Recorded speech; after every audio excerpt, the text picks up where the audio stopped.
கிருபையினாலே இன்றைக்கு நான் உங்களுக்கு முன்பாக நின்று கொண்டிருக்கிறேன். அல்லேலூயா. உங்களை எல்லாம் இன்றைக்கு பார்க்குறதுல எனக்கு ரொம்ப சந்தோஷம். பாஸ்டர் என்னை நேற்று தான் முதல் முறையாக அவர் என்னை கண்டார். சரியா, அவரையும் நான் முதல் முறையாக கண்டிருக்கிறேன்.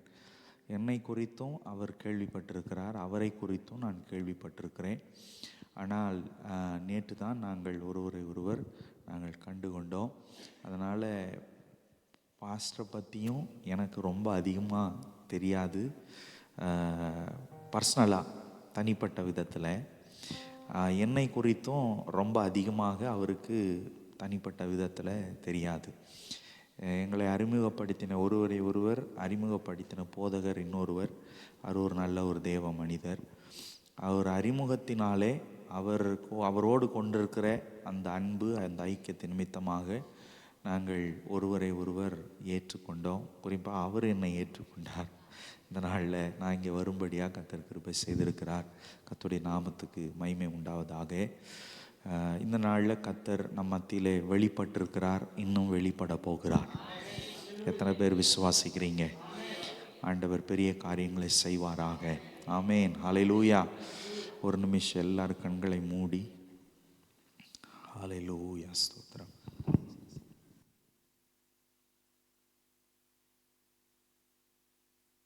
ஜீசஸ், ஹல்லேலூயா ஸ்தோத்திரம். ஆண்டவரே நன்றி செலுத்துகிறோம், நன்றி செலுத்துகிறோம், நன்றி செலுத்துகிறோம். Thank you Jesus. ஹல்லேலூயா ஸ்தோத்திரம் ஆண்டவரே.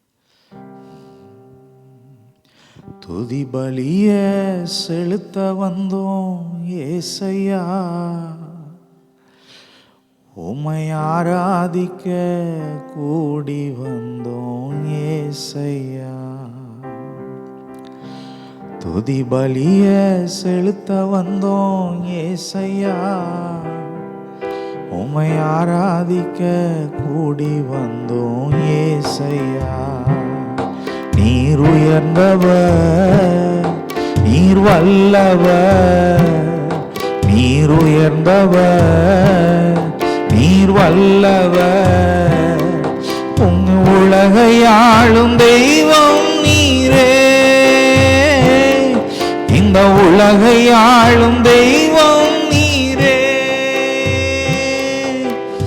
ஆராதனை ஆராதனை ஆராதனை ஆராதனை ஆராதனை ஆராதனை ஆராதனை ஆராதனை எங்கள் ஆராதனை ஆராதனை ஆராதனை எங்கள் ஆராதனை ஆராதனை ஆராதனை ஆராதனை உமக்கே ஐயா, ஆராதனை உமக்கே ஐயா. துதி பலிய செலுத்த வந்தோம் ஏசையா, உம்மை ஆராதிக்க கூடி வந்தோம் ஏசையா. துதி பலிய செலுத்த வந்தோம் ஏசையா, உம்மை ஆராதிக்க வந்தோம் ஏசையா. என்னிலே ஒன்றுமில்லை ஆனாலும் நேசித்தீரே, என்னிலே ஒன்றுமில்லை ஆனாலும் நேசித்தீரே. என்னிலே நன்மை இல்லை ஆனாலும் உயர்த்தினீரே, என்னிலே நன்மை இல்லை ஆனாலும் உயர்த்தினீரே. தகப்பனை போல என்னை சுமந்தீரையா, ஒரு தாயை போல தேற்றினீரே. தகப்பனை போல என்னை சுமந்தீரையா, ஒரு தாயை போல தேற்றினீரே. சுமந்தீரையா என்னை தேற்றினீரே, சுமந்தீரையா என்னை தேற்றினீரே. ஆராதனை உமக்கே ஐயா. சொல்லுங்க, எங்கள் ஆராதனை உமக்கே ஐயா. எல்லாரும் சேர்ந்து துதி பலிய செலுத்த வந்தோம் ஏசையா. உம்மை ஆராதிக்க கூடி வந்தோம் ஏசையா. துதி பலிய செலுத்த வந்தோம் ஏசையா. உம்மை ஆராதிக்க கூடி வந்தோம் ஏசையா. உமது இரக்கத்துக்கு முடிவே இல்லையப்பா. உமது இரக்கத்துக்கு முடிவே இல்லையப்பா. உமது அன்பிற்கு அளவே இல்லையப்பா. உமது அன்பிற்கு அளவே இல்லையப்பா. உமது காருண்யம் என்னை பெரியவனா உயரத்திலே நிறுத்தியதே. உமது காருண்யம் என்னை பெரியவனாய் உயரத்திலே நிறுத்தியதே. உமது காருண்யம் என்னை பெரியவனாய் உமது காருண்யம் என்னை பெரியவனாய் உயரத்திலே நிறுத்தியதே. சொல்லுங்க, உயரத்திலே நிறுத்தியதே. ஆராதனை ஆராதனை ஆராதனை ஆராதனை ஆராதனை. நல்ல நல்ல சத்தத்தை உயர்த்தி அப்பாவை பார்த்து சொல்லுங்க, ஆராதனை ஆராதனை. எங்கள் ஆராதனை ஆராதனை ஆராதனை. எங்கள் ஆராதனை ஆராதனை எங்கள் ஆராதனை உமக்கே ஐயா. எங்கள் ஆராதனை ஐயா. துதி பலிய செலுத்த வந்தோம் ஏசையா. உம்மை ஆராதிக்க கூடி வந்தோம் ஏசையா. சொல்லுங்க சொல்லுங்க, துதி பலிய செலுத்த வந்தோம் ஏசையா. ஆராதிக்க கூடி வந்தோம் ஏசையா. உம்மை ஆராதிக்க கூடி வந்தோம் ஏசையா. உம்மை ஆராதிக்க கூடி வந்தோம் ஏசையா. உம்மை ஆராதிக்க கூடி வந்தோம் ஏசையா. உள்ளத்தின் ஆழத்திலிருந்து ஆண்டவரை பார்த்து, தகப்பனே உம்மை துதிக்கிறோம், உம்மை மகிமைப்படுத்துகிறோம். ஹல்லேலூயா, ஸ்தோத்திர ராஜா. நல்ல கைகளை தட்டி உள்ளத்தின் ஆழத்தில் இருந்து ஆண்டவரை பார்த்து, ஆண்டவரே நீர் செய்த நன்மைகளுக்காக உம்மை துதிக்கிறோம், உம்மை மகிமைப்படுத்துகிறோம். நீர் செய்த ஏராளமான நன்மைகளுக்காக உங்க நாமத்தை நாங்கள் உயர்த்துகிறோம். ஆண்டவரே, கடந்த மாதம் முழுவதும் கர்த்தர் எங்களுக்கு கண்மணி போல பாதுகாத்து இந்த 2வது மாதத்தினுடைய முதல் நாளை காண கர்த்தர் செய்த கிருபைக்காக ஸ்தோத்திரம் ஸ்தோத்திரம் ஸ்தோத்திரம் ஸ்தோத்திரம் ஸ்தோத்திரம். ஆண்டவரே, ஒன்றுக்கும் உதவாத எங்களை கர்த்தர் இந்த நாள் வரைக்கும் கர்த்தர் ஆண்டவரே மகிமையாக நடத்தி கொண்டு வருகிறதற்காக ஸ்தோத்திரம் ஸ்தோத்திரம் ஸ்தோத்திரம். ஆண்டவரே, சொல்லுங்க சொல்லுங்க சொல்லுங்க. இந்த வருஷம் துவங்கி இந்த ஒரு மாதத்துல கூட நிறைய பேர் இல்லாம போயிட்டாங்க. நிறைய பேர் கர்த்தருக்குள்ளாக மரித்து போனார்கள். நிறைய பேர் தங்களுடைய ஜீவனை விட்டு இழந்து போனார்கள். ஆனா கர்த்தர் நமக்கு ஜீவனோட, கர்த்தர் நல்ல சுகத்தோட, நல்ல பலத்தோட, நல்ல ஆரோக்கியத்தோடு கூட கர்த்தர் நம்மளை ஆராதிக்கும்படியாக, ஹல்லேலூயா, அவரை மகிமைப்படுத்தும்படியாக, அவர் நாமத்தை உயர்த்தும்படியாக கர்த்தர் அவருடைய சமூகத்துக்கு கொண்டு வந்திருக்கிறார். யாருக்கும் கிடைக்காத பாக்கியத்தை யாருக்கும் கிடைக்காத அந்த ஸ்லாக்கியத்தை கர்த்தர் நமக்கு கொடுத்திருக்கிறார் அல்லவா? உள்ளத்தின் ஆழத்திலிருந்து அப்பாவை பார்த்து நன்றி சொல்லுங்க, நன்றி சொல்லுங்க, நன்றி சொல்லுங்க. Just open your mouth and thank the Lord for what He has done in our life. For the past 1 month, God has been so faithful to us. God has been given the good things to us. Hallelujah. நல்ல நல்ல நல்ல வாய்களை விரிவாய் திறந்து உள்ளத்தின் ஆழத்திலிருந்து கொஞ்சம் Hallelujah. Thank you Lord. நன்றி அப்பா. பெற்றுக்கொண்ட அபிஷேகத்தை நல்ல புதுப்பிக்கும்படியாக, பெற்றுக்கொண்ட அபிஷேகத்தை கொஞ்சம் நல்ல புதுப்பிக்கும்படியாக ஹalleluya ஹalleluya. தகப்பனே நன்றி. நீர் எங்களுக்கு போதுமானவராய் இருந்தீர், அதற்காக ஸ்தோத்திரம்.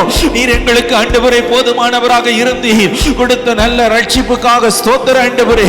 குடும்ப ஆண்டவரே, நல்ல குடும்பத்தை கர்த்தர் கொடுத்ததற்காக நன்றி. குடும்பத்தில் இருக்கிற அத்தனை பேருக்கு நல்ல சுகத்தை, நல்ல பலத்தை கொடுத்திருக்கிறீங்க, ஸ்தோத்திரம். நல்ல ஆரோக்கியத்தை கர்த்தர் கொடுத்திருக்கிறீங்க, நன்றி அப்பா. ஹalleluya. ஸ்தோத்திரிக்கிறோம் ஸ்தோத்திரிக்கிறோம் ஸ்தோத்திரிக்கிறோம் ஸ்தோத்திரிக்கிறோம். எல்லாவற்றிற்கும் மேலாக கர்த்தர் நீர் எங்களுக்கு ரட்சிப்பின் சந்தோஷத்தை கர்த்தர் கொடுத்திருக்கிறீர், அதற்காக நன்றி ஆண்டவரே. ரட்சிப்பின் சந்தோஷத்தை கர்த்தர் நீர் எங்களுக்கு நிறைவாய் கொடுத்திருக்கிறீர் அப்பா. ஒவ்வொரு நாளும் ஒவ்வொரு நாளும் ஒவ்வொரு நாளும் உமக்குள்ளாக நாங்கள் எது இருந்ததோ இல்லையோ ஆண்டவரே, எது நிறைவாய் இருந்ததோ குறைவோ ஆண்டவரே அப்பா, எல்லாவற்றிலையும் ஆண்டவரே நாங்கள் ஆண்டவரே உமக்குள்ள நாங்கள் மகிழ்ந்து களிகூர கர்த்தர் கிருபை செஞ்சீங்க, அதற்காக ஸ்தோத்திரம் ஸ்தோத்திரம் ஸ்தோத்திரம் ஸ்தோத்திரம் ஸ்தோத்திரம். நன்றி நன்றி நன்றி ஆண்டவரே. இப்ப கூட எங்களை நீங்க நிரப்பி கொண்டு இருக்கிறீங்க, எங்களை நிரப்பி கொண்டு இருக்கிறீங்க, இன்னும் அபிஷேகத்தோடு நன்றி நிரப்பி கொண்டு இருக்கிறீங்க அப்பா. ஹalleluya. நன்றி அப்பா, ஸ்தோத்திரம் ஆண்டவரே. எங்களோடு கூட நீங்க பேசுங்க. இந்த மாதத்தினுடைய முதல் நாள்ல உம்முடைய சமூகத்திலே நாங்கள் வந்திருக்கிறோம். உங்க முகத்தை நோக்கி பார்க்க நாங்கள் வந்திருக்கிறோம்.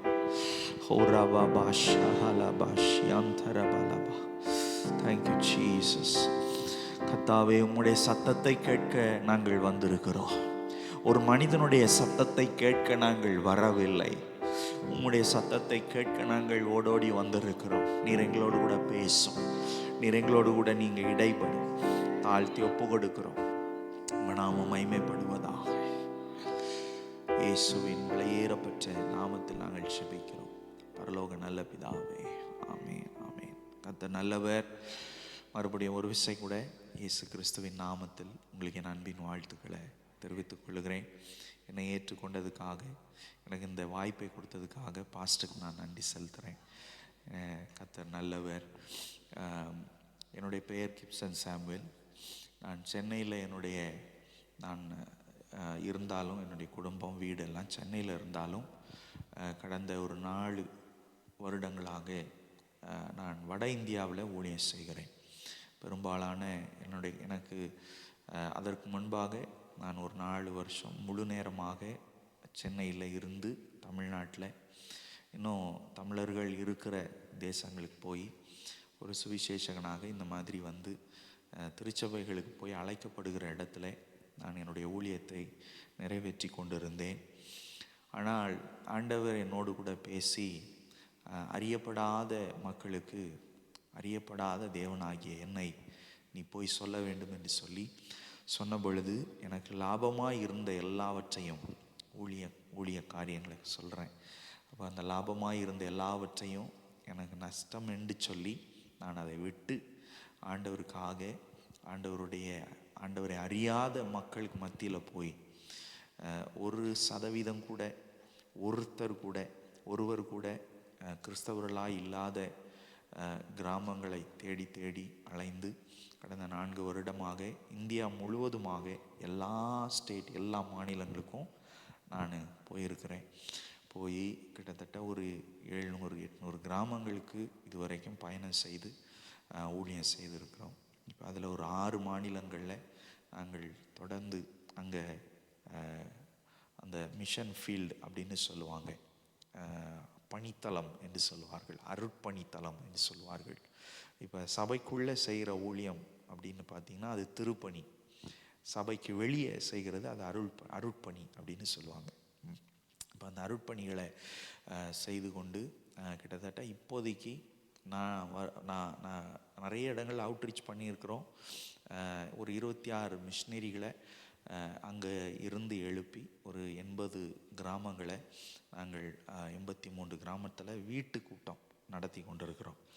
இந்தியாவில் இலங்கையில் வீட்டு கூட்டம் நடத்துறது ரொம்ப சுலபம், ஈஸியாக நடத்தலாம். இலங்கைக்கு 2 முறை போயிருக்கிறேன், தமிழ் மாகாணங்களுக்கெல்லாம் போயிருக்கிறேன். அப்போ எனக்கு தெரியும் அங்கே உள்ள சூழ்நிலைகள் எப்படி என்று சொல்லி. தமிழ்நாட்டில் நடத்துறது ரொம்ப, தமிழ்நாட்டில் இலங்கையில் சொல்கிறேன். ஆனால் வட இந்தியாவில் ஒரு கிராமத்துக்கு போனால் ஒருத்தர் கூட இயேசுவை ஏற்றுக்கொள்ளாதவர்களாக இருப்பார், ஒருத்தர் கூட கிறிஸ்தவங்களாக இருக்க மாட்டாங்க. ஆனால் அப்படிப்பட்ட கிராமங்களுக்கு போய் யாரையாவது பார்த்து பேசி பழகி அவர்களை ஆண்டவருக்குள்ளாக கொண்டு வந்து முதல்ல கொஞ்சம் விசுவாசிக்க வைத்து அவங்க வீட்டுக்கு ஜெபத்துக்கு போய் அவங்களுக்கு ஜெபிக்கிற அந்த வீட்டில் அவங்க மட்டும்தான் ஏற்றுக்கொண்டிருப்பாங்க. மற்றவங்களாம் சில நேரத்தில் பெண்கள் மனைவி அவங்க ஏற்றுக்கொண்டிருப்பாங்க. ஆனால் கணவர் எதிர்ப்பாளராக இருப்பார். ஆனாலும் அவங்க வீட்டுக்கு அவர் போகும்போது திட்டுவாங்க, ஏதாவது பேசுவாங்க. அந்த பேச்சுக்களை எல்லாம் வாங்கி கொண்டு என் இயேசு ஒரு இடத்துல ஒரு குடும்பத்துக்குள்ளே வந்தால் போதும், இந்த பட்டணத்துக்குள்ளே வந்தால் போதும், இந்த கிராமத்துக்குள்ளே வந்தால் போதும் என்று சொல்லி அப்படிப்பட்ட பேச்சுக்களை எல்லாம் கேட்டுக்கொண்டு கூட நான் அப்படி போய் அந்த குடும்பத்துக்குள்ளே ஆண்டவர் இயேசுவை கொண்டு வந்து அந்த குடும்பத்துக்குள்ளே தொடர்ந்து கூட்டத்தை ப்ரேயரை பண்ணி அப்புறம் அந்த வீட்டுக்கு தொடர்ந்து வாரம் ஒரு ப்ரேயரை, ஒரு நாள் ஒரு மணி நேரம் அப்படி ஒரு ப்ரேயரை நடத்துகிறேன். நடத்தி அந்த வீட்டுக்கு சுற்றி இருக்கிற மக்களை ஆண்டவருக்குள்ளாக கொண்டு வந்து அப்படி செஞ்சு 4 வருஷத்துக்கு முன்னாடி 2020 டிசம்பரில் அப்படி ஒன்றும் கிடையாது. ஆனால் இன்றைக்கு 83 கிராமங்களில் அந்த மாதிரி திருச்சபைகளை உருவாக்கி 2 திருச்சபைகளையும் கட்டி ஒரு மிஷினரி பயிற்சி மையத்தையும் நாங்கள் உருவாக்கியிருக்கிறோம். அப்படி ஆண்டவர் கிருபையாய் நடத்தி கொண்டு வருகிறார். இந்த காரியத்தை சொல்கிறதுக்கு காரணம் என்னென்னா, என்னை பற்றி இப்படி பெருமையாக சொல்லுவதற்காக அல்ல. நீங்கள் இப்படி ஒரு மனுஷன் இப்படி வந்துட்டு ஒரு 2-3 நாள் நின்றுட்டு போனார், அந்த காரியம் உங்களை ஏதோ ஒரு விதத்தில் பாதிக்கும், அதனால் நீங்கள் செபிப்பீங்க அப்படின்ட்டு தான் நான் இதை உங்களை சொல்கிறேன். அதனால் இன்னும் பல எதிர்ப்புகள், பல காரியங்கள் அடிபட்டு வந்து தான் நிற்கிறேன் உங்கள் முன்னாடி. அப்படிப்பட்ட ஒரு எதிர்ப்புகள் மத்தியில் தான் அந்த ஊழியத்தை செய்து கொண்டிருக்கிறேன். அதனால் ஜெபம் பண்ணிக்கொள்ளுங்க.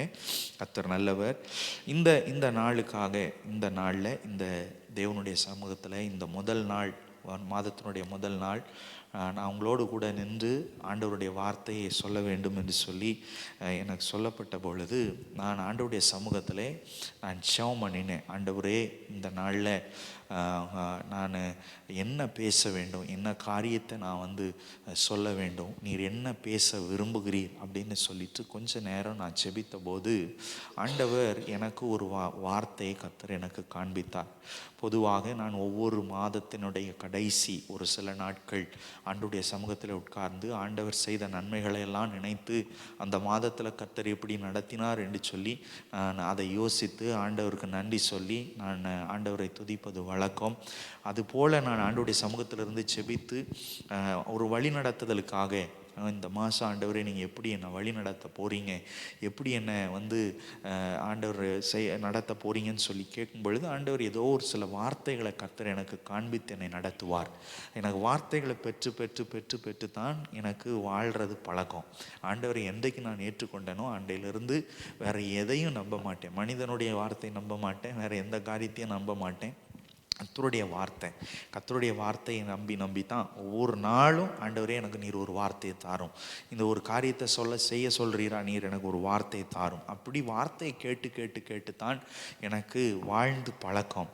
அப்படி இந்த நாளில் ஆண்டவருடைய வார்த்தைக்காக நான் காத்திருந்த பொழுது கர்த்தர் எனக்கு காண்பித்த வார்த்தை ஏசாயா தீர்க்கதரிசன புஸ்தகம் 45ஆம் அதிகாரம் 4வது வசனத்தினுடைய அந்த முதல் பகுதியை நம்ம வாசிப்போம்.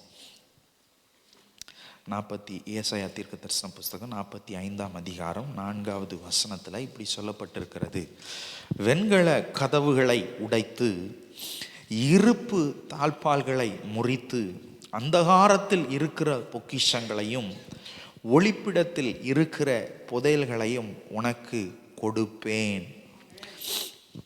ஆண்டவர் இந்த வார்த்தையை எனக்கு காண்பித்தார். இதில் 2 பகுதிகள் இருந்தாலும் ஆண்டவர் இதில் இருக்கிற முதல் பகுதியை கர்த்தர் எனக்கு இந்த மாதத்திற்கான ஒரு வாக்குத்தத்தமாய் நீங்கள் எடுத்துக்கொள்ளலாம். இல்லை வழி நடத்துதலுக்காக கர்த்தர் ஒரு ஆலோசனைக்காக ஒரு வார்த்தையை கொடுத்தார் என்று சொல்லி எடுத்துக்கொள்ளலாம்.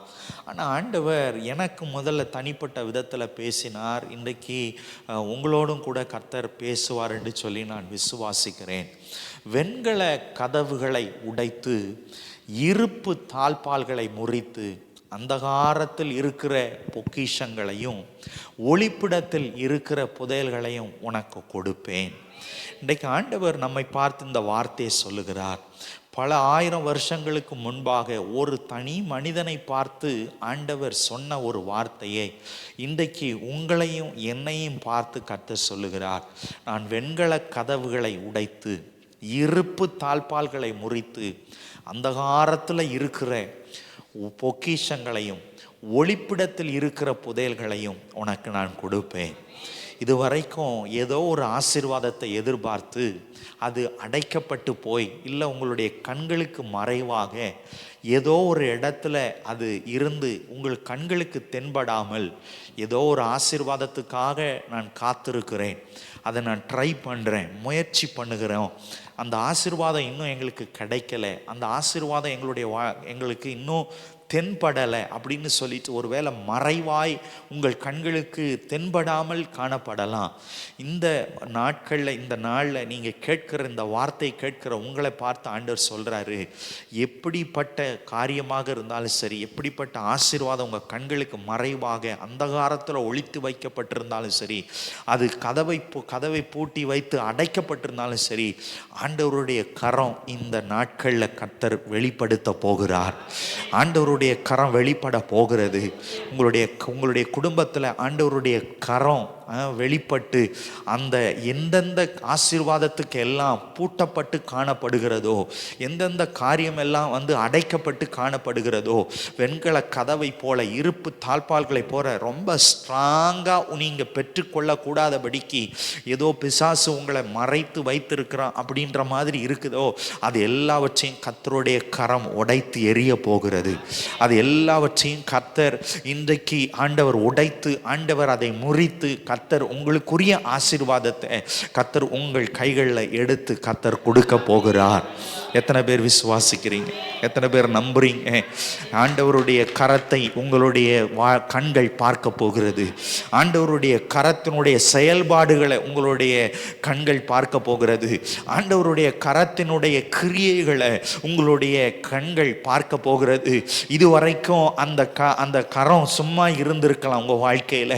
நான் எதிர்பார்க்கிற ஆசீர்வாதம் அடைக்கப்பட்டு போய் காணப்படுகிறது, ரொம்ப ஸ்ட்ராங்காக இருக்குது, அதை என்னால் பெற்றுக்கொள்ள முடியல, அந்தகாரத்தில் இருக்குது அப்படின்னு சொல்லிட்டு நீங்கள் கலங்கி கொண்டிருக்கலாம். இந்த நாட்களில் கர்த்தர் சொல்றாரு, உங்களுடைய கண்கள் பார்க்க போகிறது. உங்களுடைய குடும்பத்தில், உங்களுடைய வேலை ஸ்தலத்தில், உங்களுடைய பொருளாதாரத்தில், உங்களுடைய சரீரத்தில், சரீரத்தினுடைய சுகத்தில், உங்களுடைய பிள்ளைகளுடைய வாழ்க்கையில், உங்களுடைய எல்லா காரியத்திலையும் கர்த்தருடைய கரம் வெளிப்பட போகிறது. கர்த்தருடைய கிரியை வெளிப்பட போகிறது. கர்த்தர் வெண்கல கதவுகளை உடைக்க போகிறார். இருப்பு தாழ்பால்களை முறிக்க போகிறார். உங்களுக்குரிய ஆசீர்வாதத்தை உங்களுடைய கைகளில் கர்த்தர் எடுத்து கொடுக்க போகிறார். அந்தகாரத்தில் இருக்கிற, ஒளிப்பிடத்தில் இருக்கிற, உங்களுக்கு கண்களுக்கு மறைவாய் இருக்கிற ஆசீர்வாதங்களை கர்த்தர் உங்கள் கைகள் கொடுக்க போகிறார். ஆமென் சொல்லுங்க, அல்லேலூயா சொல்லுங்க. ஒவ்வொருத்தருக்கும் இந்த புதையல், ஒளிப்பிடத்தில் இருக்கிற புதையல், ஒவ்வொருவருக்கும் இந்த பொக்கிஷம் என்று சொல்லி பார்த்தா வித்தியாசமாக இருக்கும். ஒருவர் எனக்கு ஒரு புதையல் என்று சொன்னால் எப்படி இருக்கு பாருங்க. பொக்கிஷம் என்று சொன்னால் இன்னைக்கு நிறைய சேஃப் லாக்ஸ் இருக்குல்ல, நிறைய சேஃப் லாக்ஸ். இந்த சேஃப் லாக்ஸ் விற்கிறவங்க என்ன சொல்லுவாங்க? இந்த சேஃப் லாக்ஸ் விற்கிறவங்க என்ன சொல்லுவாங்க? இந்த சேஃப் லாக் ரொம்ப ஸ்ட்ராங் அப்படின்னு சொல்லுவாங்க. இது இத்தனை கிலோ. இப்போ திருடன் வாரான்னு சொன்னால் வீட்டுக்குள்ளே அவனுக்கும் இந்த வார்த்தை பொருந்தும். இப்போ நமக்கு மட்டும் இந்த வார்த்தை பொருந்தாது, அவனுக்கு தான் முதல்ல பொருந்தும் பாருங்க. எப்படி என்று சொன்னால், நம்ம வீட்டில் இருக்கிற நம்ம விலை மதிப்பு உள்ள சில பொருட்களை, நகையோ இல்லை தங்கமோ இல்லை வெள்ளியோ இல்லை பணமோ என்ன செய்வோம்னு சொன்னால், நம்ம சேஃபாக வைக்கிறதுக்காக ஒரு பெரிய வெயிட்டான சேஃபை தான் சும்மா ஒரு பைக்குள்ளே போட்டு வச்சா அவன் வந்து அந்த பையை தூக்கிட்டு போயிடுவான். சூட்கேஸில் வச்சா சூட்கேஸை தூக்கிட்டு போயிடுவான் அவன். அப்போது சேஃபாக ரொம்ப வைக்கணும் அப்படின்னு சொன்னால், இப்போ அந்த கம்பெனியில் அந்த கம்பெனிக்காரன் அதை செஞ்சு விற்கிறவன் என்ன செய்வான் அப்படின்னா, ரொம்ப மார்க்கெட்டிங் அப்போ தான் வாங்குவீங்க நீங்கள். சார் இது வந்து இத்தனை கிலோ, இதை தூக்க முடியாது, இவ்வளவு ஸ்ட்ராங், இது சீக்கிரத்தில் இதை உடைக்க முடியாது. இப்போ அவனுக்கு அதை தூக்கணும்னு அவசியம் இல்லை, அதை உடைச்சா திரும்ப உள்ளேருந்து எடுத்துகிட்டு போகலாம் தானே. அதை உடைச்சா உள்ளே இருக்கிற காரியம் தானே முக்கியம், சேஃப் ரொம்ப முக்கியம் கிடையாது. அப்போ உடைக்காத பட்சத்தில் தான் இதை தூக்கிட்டு போகலாமா அப்படின்னு ஒரு யோசனை திருடனுக்கு வரும். அப்போ சொல்லும் போது சொல்லுவோம், இது ரொம்ப ஸ்ட்ராங்கு சார், இந்த மாதிரி லாக் போட்டால் அந்த லாக்கை வந்து யாராலையும் எடுக்க முடியாது, இல்லை உங்கள் ஃபிங்கர் பிரிண்ட் வச்சா தான். இப்போ ரொம்ப டெக்னாலஜி ரொம்ப ஜாஸ்தி ஆயிடுச்சு தானே, மனுஷ மூளை ரொம்ப ரொம்ப ரொம்ப அதிகமாக. இப்போ இங்கே வந்தால், நான் யூரோப்பில் வரும்போது சுவிட்சர்லாண்ட்லேருந்து நான் வந்தேன், அங்கேயும் பார்த்தேன் ஒரு ஹோட்டலில், போகிற இடங்கள்லாம் பார்த்தேன், ரொம்ப டெக்னிக்கலாக ரொம்ப யோசிக்கிறாங்க. நம்ம போய் நின்னா தான் லைட் எரியுது, நம்ம அசையாமல் அப்படி போயிட்டோம், அசையாமல் இருந்தோம் அப்படின்னா லைட் ஆஃப் ஆயிடுது. ஆள் நடமாட்டம் இருந்தால் தான் அப்படி என்ன செய்யுது லைட்டு. இப்போ சில அப்போ ஆனால் ரொம்ப மூளையும் இருக்கக்கூடாது நமக்கு. ஆமாம், அந்த லைட்டை கொண்டு போய் டாய்லெட்லலாம் போட்டு வச்சுருக்கிறான். எப்படி பாருங்கள், அப்போ டாய்லெட்டில் அசைஞ்சு என்ன இப்படி டான்ஸ் ஆடிட்டா இருக்க முடியும் சொல்லுங்கள். அப்போது அந்த மாதிரி ரொம்ப டெக்னிக்கலாக யூஸ் பண்ணி, சார் ஃபிங்கர் பிரிண்ட் வச்சா தான் என்ன செய்யும், அது திறக்கும். அப்போ வேறு யாரும் வந்து ஃபிங்கர் பிரிண்ட் வச்சா என்ன செய்ய முடியாது, திறக்க முடியாது அப்படின்ட்டு. அப்போ திருட வந்து பார்ப்பான், அப்போ உடைச்சி பார்ப்பான், தூக்கவும் முடியாது. அப்போ சில திருட என்ன பண்ணிடுவான், திரும்ப போயிடுவான். இப்போ சில ஆசீர்வாதம் அப்படித்தான் அந்த காலத்தில் இருக்குது. ஒவ்வொருத்தருக்கும் ஒவ்வொரு மாதிரியான பொக்கிஷங்கள். பொக்கிஷம் அப்படின்னு சொன்னால் வெறும் பணம், வெறும் பொருள், அந்த மாதிரி மட்டும் கிடையாது. புதையல் பொக்கிஷம் என்று சொன்னால் அது மாத்திரம் கிடையாது. இங்கே புதையல் பொக்கிஷம் என்று சொல்லி ஆண்டவர் நமக்கு பேசுகிறது ஒவ்வொருத்தருக்கும் உள்ள ஒவ்வொரு ஆசீர்வாதத்தை சொல்கிறார். அது ஒவ்வொருத்தருக்கும் அந்த பொக்கிஷம் ஒவ்வொரு மாதிரியாக இருக்கும். இப்போ ஒருத்தருக்கு அது ஒரு வேலையாக இருக்கலாம், இல்லை ஒருத்தருக்கு ஒரு பெர்மனண்ட் ரெசிடென்ஸாக இருக்கலாம், விசாவாக இருக்கலாம். இல்லை ஒவ்வொருத்தருக்கும் ஒரு வேலை ஒரு உயர்வான ஒரு வேலை, ஒரு ப்ரொமோஷனாக காணப்படலாம். இல்லை ஒருத்தருக்கு ஒரு இடம் வாங்கணும், ஒரு காணி வாங்கணும் அப்படின்னு ஒன்று இருக்கலாம். இல்லை ஒருத்தருக்கு ஒரு கார் வாங்கணுன்ட்டு இருக்கலாம். இல்லை ஒருத்தருக்கு எனக்கு என்ன கேட்டால் உனக்கு என்ன பொக்கிஷம் அப்படின்னு கேட்டால், எனக்கு இந்த கார் வாங்குறதுல, இந்த வீடு வாங்குறதுல இதெல்லாம் ஒன்றும் வேண்டாம் ஆண்டவர், இதெல்லாம் வரும் தானே எனக்கு, அதெல்லாம் ஒன்றும் இல்லை. எனக்கு பொக்கிஷம்னு கேட்டால் பெரிய ஆத்துமாக்கள் தான் எனக்கு பொக்கிஷம். என்ன கேட்டால் நான் அதுதான் சொல்லுவேன், உனக்கு என்ன வேணும் பொக்கிஷம், உனக்கு என்ன பொக்கிஷமாக நான் உனக்கு தரலாம். உனக்கு அந்த காலத்தில் இருக்கிற புதையல்களையும் உனக்கு நான் ஒளிப்பிடத்தில் இருக்கிற பொக்கிஷத்தையும் நான் உனக்கு தரணும்னு சொன்னால் நீ என்னன்னு யோசிப்ப அப்படின்னு சொன்னால், என்ன கேட்டால் நான் அப்படி தான் சொல்லுவேன், ஆண்டவரே இந்தியாவில் இத்தனை கோடி மக்கள் இருக்கிறாங்க, நான் சில இடங்களுக்கு போக முடியல, சில இடங்கள் எதிர்ப்பாக இருக்குது, அதெல்லாம் அந்த காலத்தில் இருக்குது. அந்த ஆத்துமாக்கள் எல்லாம் ஒளிப்பிடத்தில் இருக்குது, என் கண்கள் பார்க்க முடியல, சில ஆத்துமாக்களை எல்லாம் பெற்றுக்கொள்ள முடியல, இந்த மாதிரியான இன மக்களை எல்லாம் போய் ரீச் பண்ண முடியல ஆண்டவரே, ரொம்ப கடுமையான ஆட்களாக இருக்கிறாங்க அப்போ எனக்கு அதுதான் பொக்கிஷம். அப்போ எனக்கு நீங்கள் அந்த பொக்கிஷத்தை எனக்கு தாங்க, ஒளிப்பிடத்தில் இருக்கிற அந்த பொக்கிஷத்தை எனக்கு தாங்க அப்படின்னு நான் கேட்பேன். ஆமேன்னு சொல்லுங்க.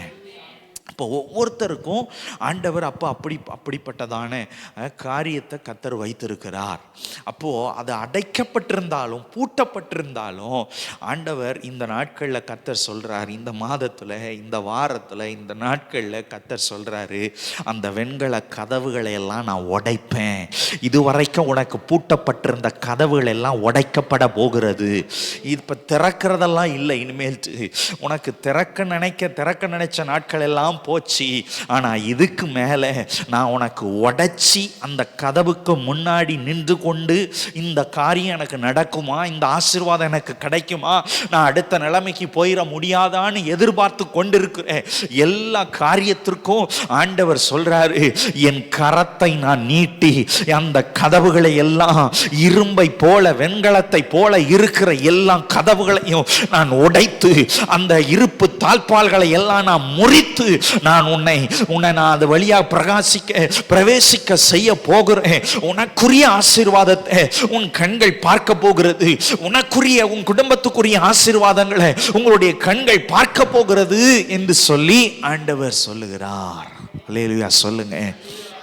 வேகமாக நான் இது யாரை பார்த்து ஆண்டவர் சொல்றார் அப்படின்னு சொன்னா, ஒரு ராஜாவை பார்த்து ஆண்டவர், வேதத்தில் ஒரு ராஜாவை பார்த்து ஆண்டவர் சொல்லுகிறார். என்ன ராஜா அப்படின்னு சொன்னா, கோரேஸ் எனப்படுகிற ஒரு ராஜா, சைரஸ் த கிரேட் அப்படின்னு சொல்லப்பட்டிருக்கிறது. அந்த கோரேசை குறித்து, கோரேசை பார்த்து ஆண்டவர் இந்த வார்த்தையை சொல்றார். கோரேசே, நான் உன் வெண்கல கதவுகளை நான் உடைப்பேன், இருப்பு தாழ்பால்களை முறிப்பேன், அந்தகாரத்தில் இருக்கிற பொக்கிஷத்தையும் ஒளிப்பிடத்தில் இருக்கிற புதையல்களையும் உன் கையில் நான் கொடுப்பேன் அப்படின்னு சொல்லிட்டு கோரேசை பார்த்து ஆண்டவர் பேசுகிறார். கோரேஸ் எந்த நேரத்தில் இந்த வார்த்தையை பெற்றுக்கொள்கிறார்? இந்த தீர்க்க தரிசனமான வார்த்தை இது. இந்த தீர்க்க தரிசனமான வார்த்தை கோரேஸுக்கு எந்த சூழ்நிலையில் என்ன செய்யும் பொழுது வருகிறதுன்னு சொல்லி நீங்கள் பார்த்தீங்கன்னா, கொஞ்சம் சரித்திரத்தை நாம் பார்க்கும் பொழுது இந்த 45வது அதிகாரத்துக்கு பின்னாடி ஒரு சரித்திரம் உண்டு. என்ன சரித்திரம் சொன்னா, யூதர்கள் சிறைபிடிக்கப்பட்ட பாபிலோன்ல சிறையிருப்புக்குள்ள இருக்கிறாங்க. யூதர்கள் எத்தனை வருஷமா சிறையிருப்புக்குள்ள இருக்கிறாங்க அப்படி சொன்னால், 70 வருஷமாக சிறையிருப்புக்குள்ள இருக்கிறார்கள். இந்த சிறையிருப்புக்குள்ள இருக்கிற இந்த 70 வருஷம் ஒன்றுமே, ஏதோ ஒரு பாவம் செஞ்சாங்க, அக்கிரமம் செஞ்சாங்க. கர்த்தர் பாபிலோன் கையில இந்த ஜனங்களை ஒப்பு கொடுத்துட்டார். யூத ஜனங்கள் 70 வருஷம் பாபிலோனுக்குள்ள இருக்கிறாங்க. பாபிலோன்ல அவங்க பயங்கர கஷ்டப்படுறாங்க, ரொம்ப அடிமைத்தனம், சிறையிருப்புக்குள்ள இருக்கிறாங்க, ஒண்ணுமே செய்யல. தேசத்துல என்ன நடக்குதுன்னு தெரியல, தேசம் எப்படி போச்சுன்னு தெரியல, தேசத்துல காணப்படுகிற அவங்களுடைய ஆசீர்வாதம் எப்படி இருக்க போகுது, எப்படி இருக்குதுன்னு தெரியல.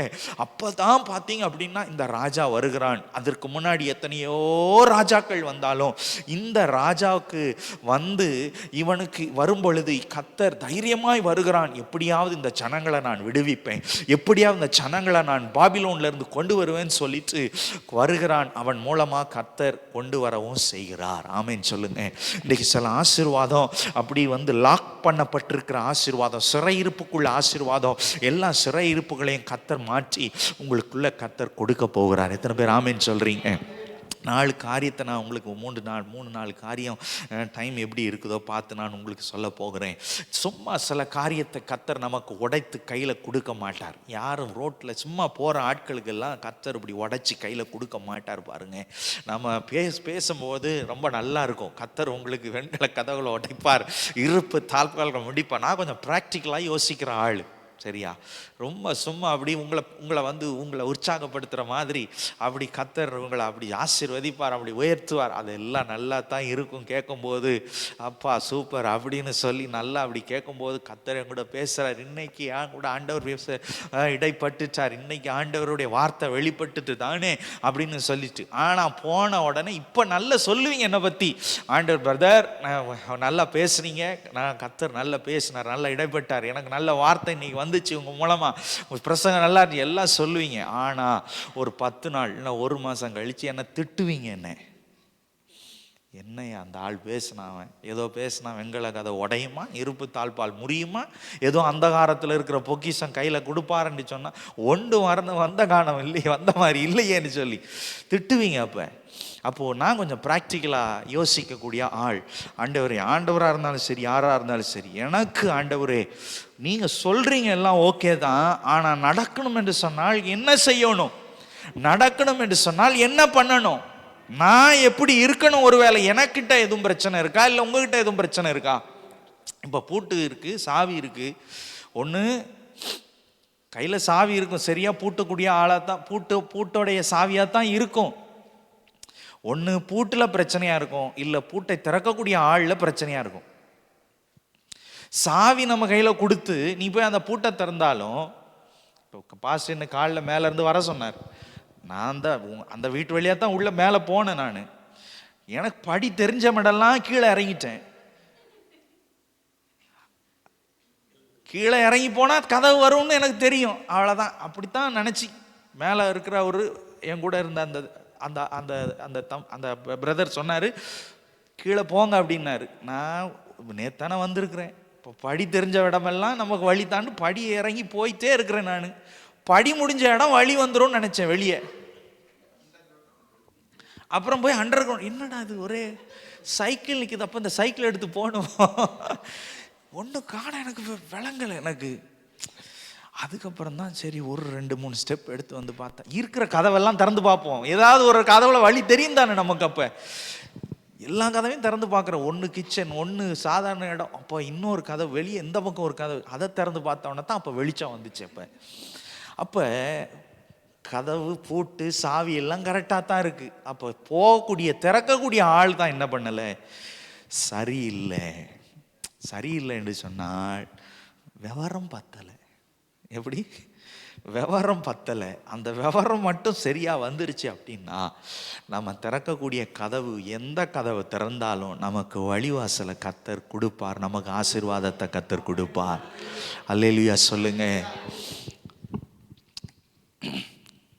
இந்த கோரேசுக்கு ஆண்டவர், எத்தனையோ ராஜாக்கள் வந்தார்கள், ஆனால் இந்த கோரேசுக்கு மாத்திரம் ஆண்டவர், கோரேஸ் மூலமாக மாத்திரம் ஆண்டவர் 70 வருஷமாக பாபிலோனில் அடைக்கப்பட்டு சிறையிருப்புக்குள்ளே இருந்த அந்த ஜனங்களை விடுதலையாக்குவதற்கு ஏன் கர்த்தர் அனுக்கிரகம் பாராட்டினார் என்று சொன்னாள்.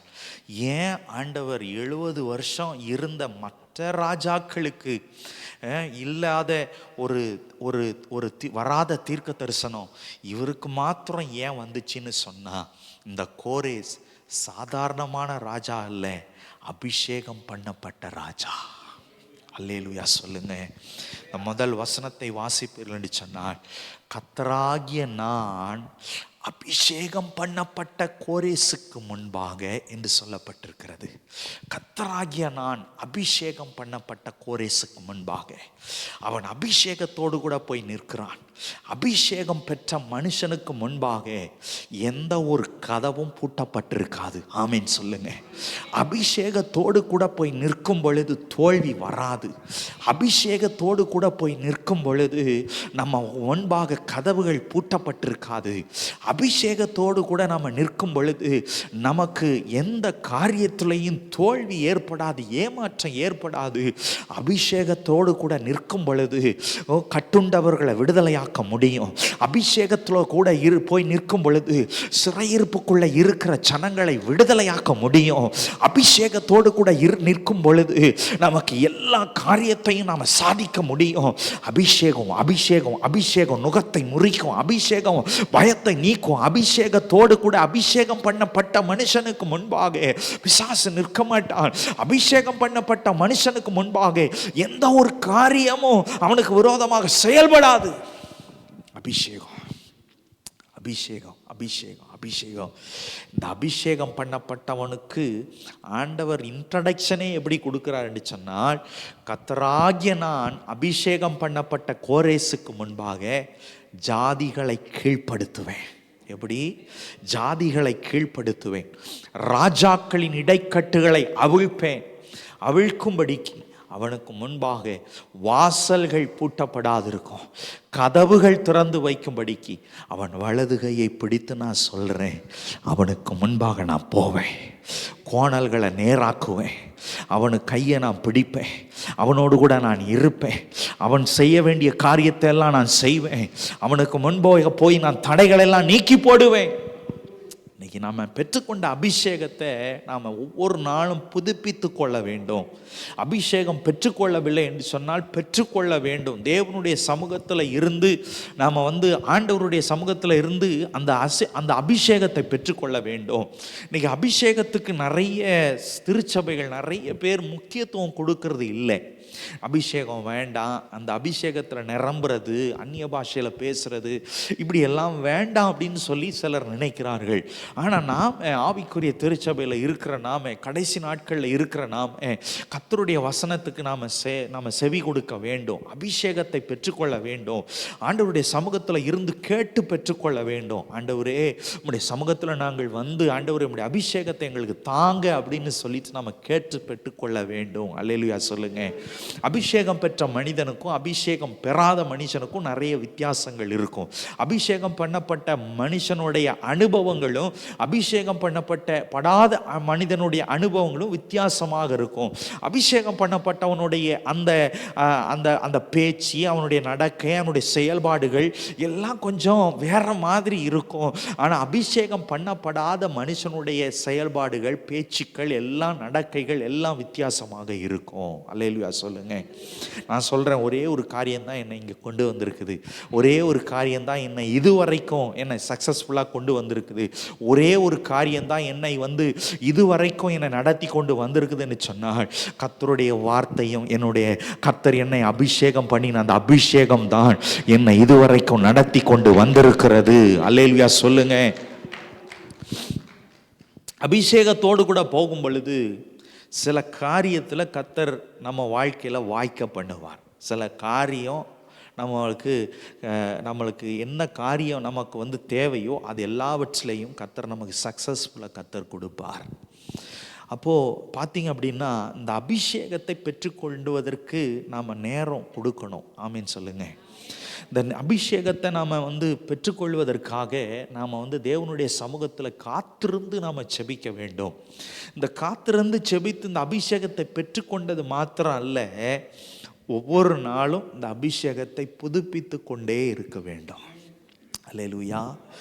ஒவ்வொரு நாளும் கர்த்தரிடத்திலிருந்து பெற்றுக்கொண்ட அந்த அபிஷேகத்தை ஒவ்வொரு நாளும் ஆண்டவரே இப்போ எங்களுக்கு இன்னும் தாங்க பெற்றுக்கொண்ட அபிஷேகத்தை புதுப்பித்து கொள்ளுங்க, புதுப்பிங்கன்னு சொல்லிட்டு ஒவ்வொரு நாளும் நம்முடைய பாத்திரத்தை நிரம்பி வழிய செய்து கொண்டே இருக்க வேண்டும் என்று சொல்லி ஆண்டவரிடத்துல கேட்கணும். அல்லேலூயா சொல்லுங்க. இப்போ கார் வச்சுருக்கோம் தானே நமக்கு. இப்போ இந்த கார் ஒரு முறை வாங்கும் பொழுது நம்ம டேங்க் ஃபுல் பண்ணுறோம். டேங்க் ஃபுல் பண்ணிவிட்டு அப்போ அது காமிக்கும் ரேஞ்ச். என்ன ரேஞ்ச் காமிக்கும்?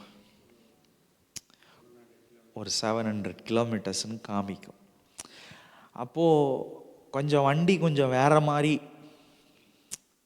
ஓட்டும்போது அப்போ அந்த 700 கிலோமீட்டர்ஸ் கிடைக்காது. அது சில நேரத்தில் நம்ம சரியாக ஓட மாட்டோம். இப்போ இங்கெல்லாம் ஆட்டோமேட்டிக் கார்ஸ். சில நேரத்தில் வேகமாக பிரேக் அடிப்போம், கொஞ்சம் வேகமாக போவோம், கொஞ்சம் மெதுவாக போவோம், கொஞ்ச நேரத்தில் கூட பிடிக்கும். அது இப்போ அந்த 700 கிலோமீட்டர்ஸ் அப்படிங்கிறது ஒரு 550 கிலோமீட்டர்ஸ் தான் கொடுக்கும், 600 கிலோமீட்டர்ஸ் தான் கொடுக்கும். அப்போ வண்டிக்கு நமக்கு தெரியும். அப்போ நம்ம பார்த்துக்கிட்டே இருப்போம். அந்த இண்டிகேட்டர் காமிக்கும். அது அப்போ ஆஃப் டேங்க் ஆயிடுச்சு அப்படின்னு தெரியும். அப்போ இன்னும் கொஞ்சம் குவார்ட்டர் டேங்க், கால் டேங்க் தான் இருக்குது அப்படின்னு தெரியும். அப்போது இன்னும் கால் டேங்க்னு சொன்னால் இத்தனை லிட்டர் தான் நம்ம அங்கே இருக்குதுன்னு தெரியும். அப்போ இன்னும் கொஞ்சம் போக போக போக போக போக போக வண்டி என்ன ஆயிரும்?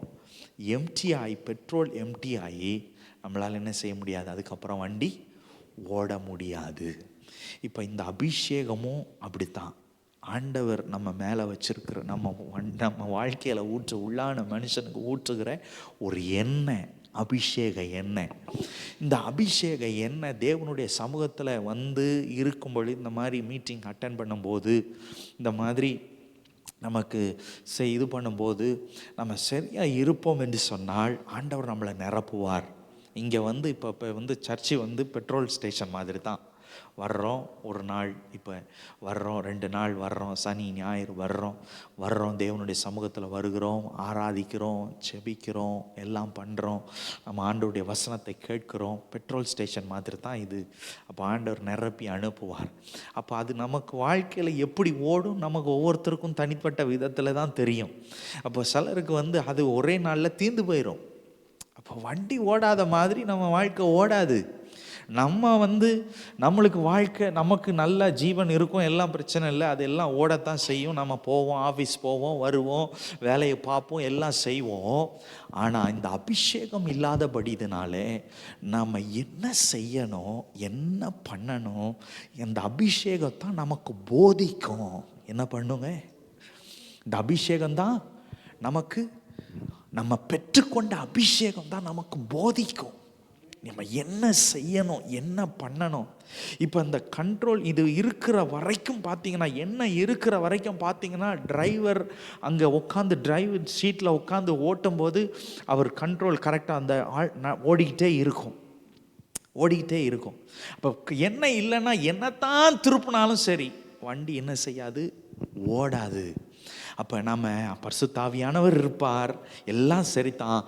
ஆனால் அபிஷேகம் நம்மளுக்குள்ளே இருக்க தான் ஒவ்வொரு நாளும் நம்ம தினமும் பெற்றுக்கொள்ள தான் நம்ம காரியத்தில் நமக்கு எல்லாவற்றிலையும் கர்த்தர் நம்மளை நடத்துதலை பார்க்க முடியும்.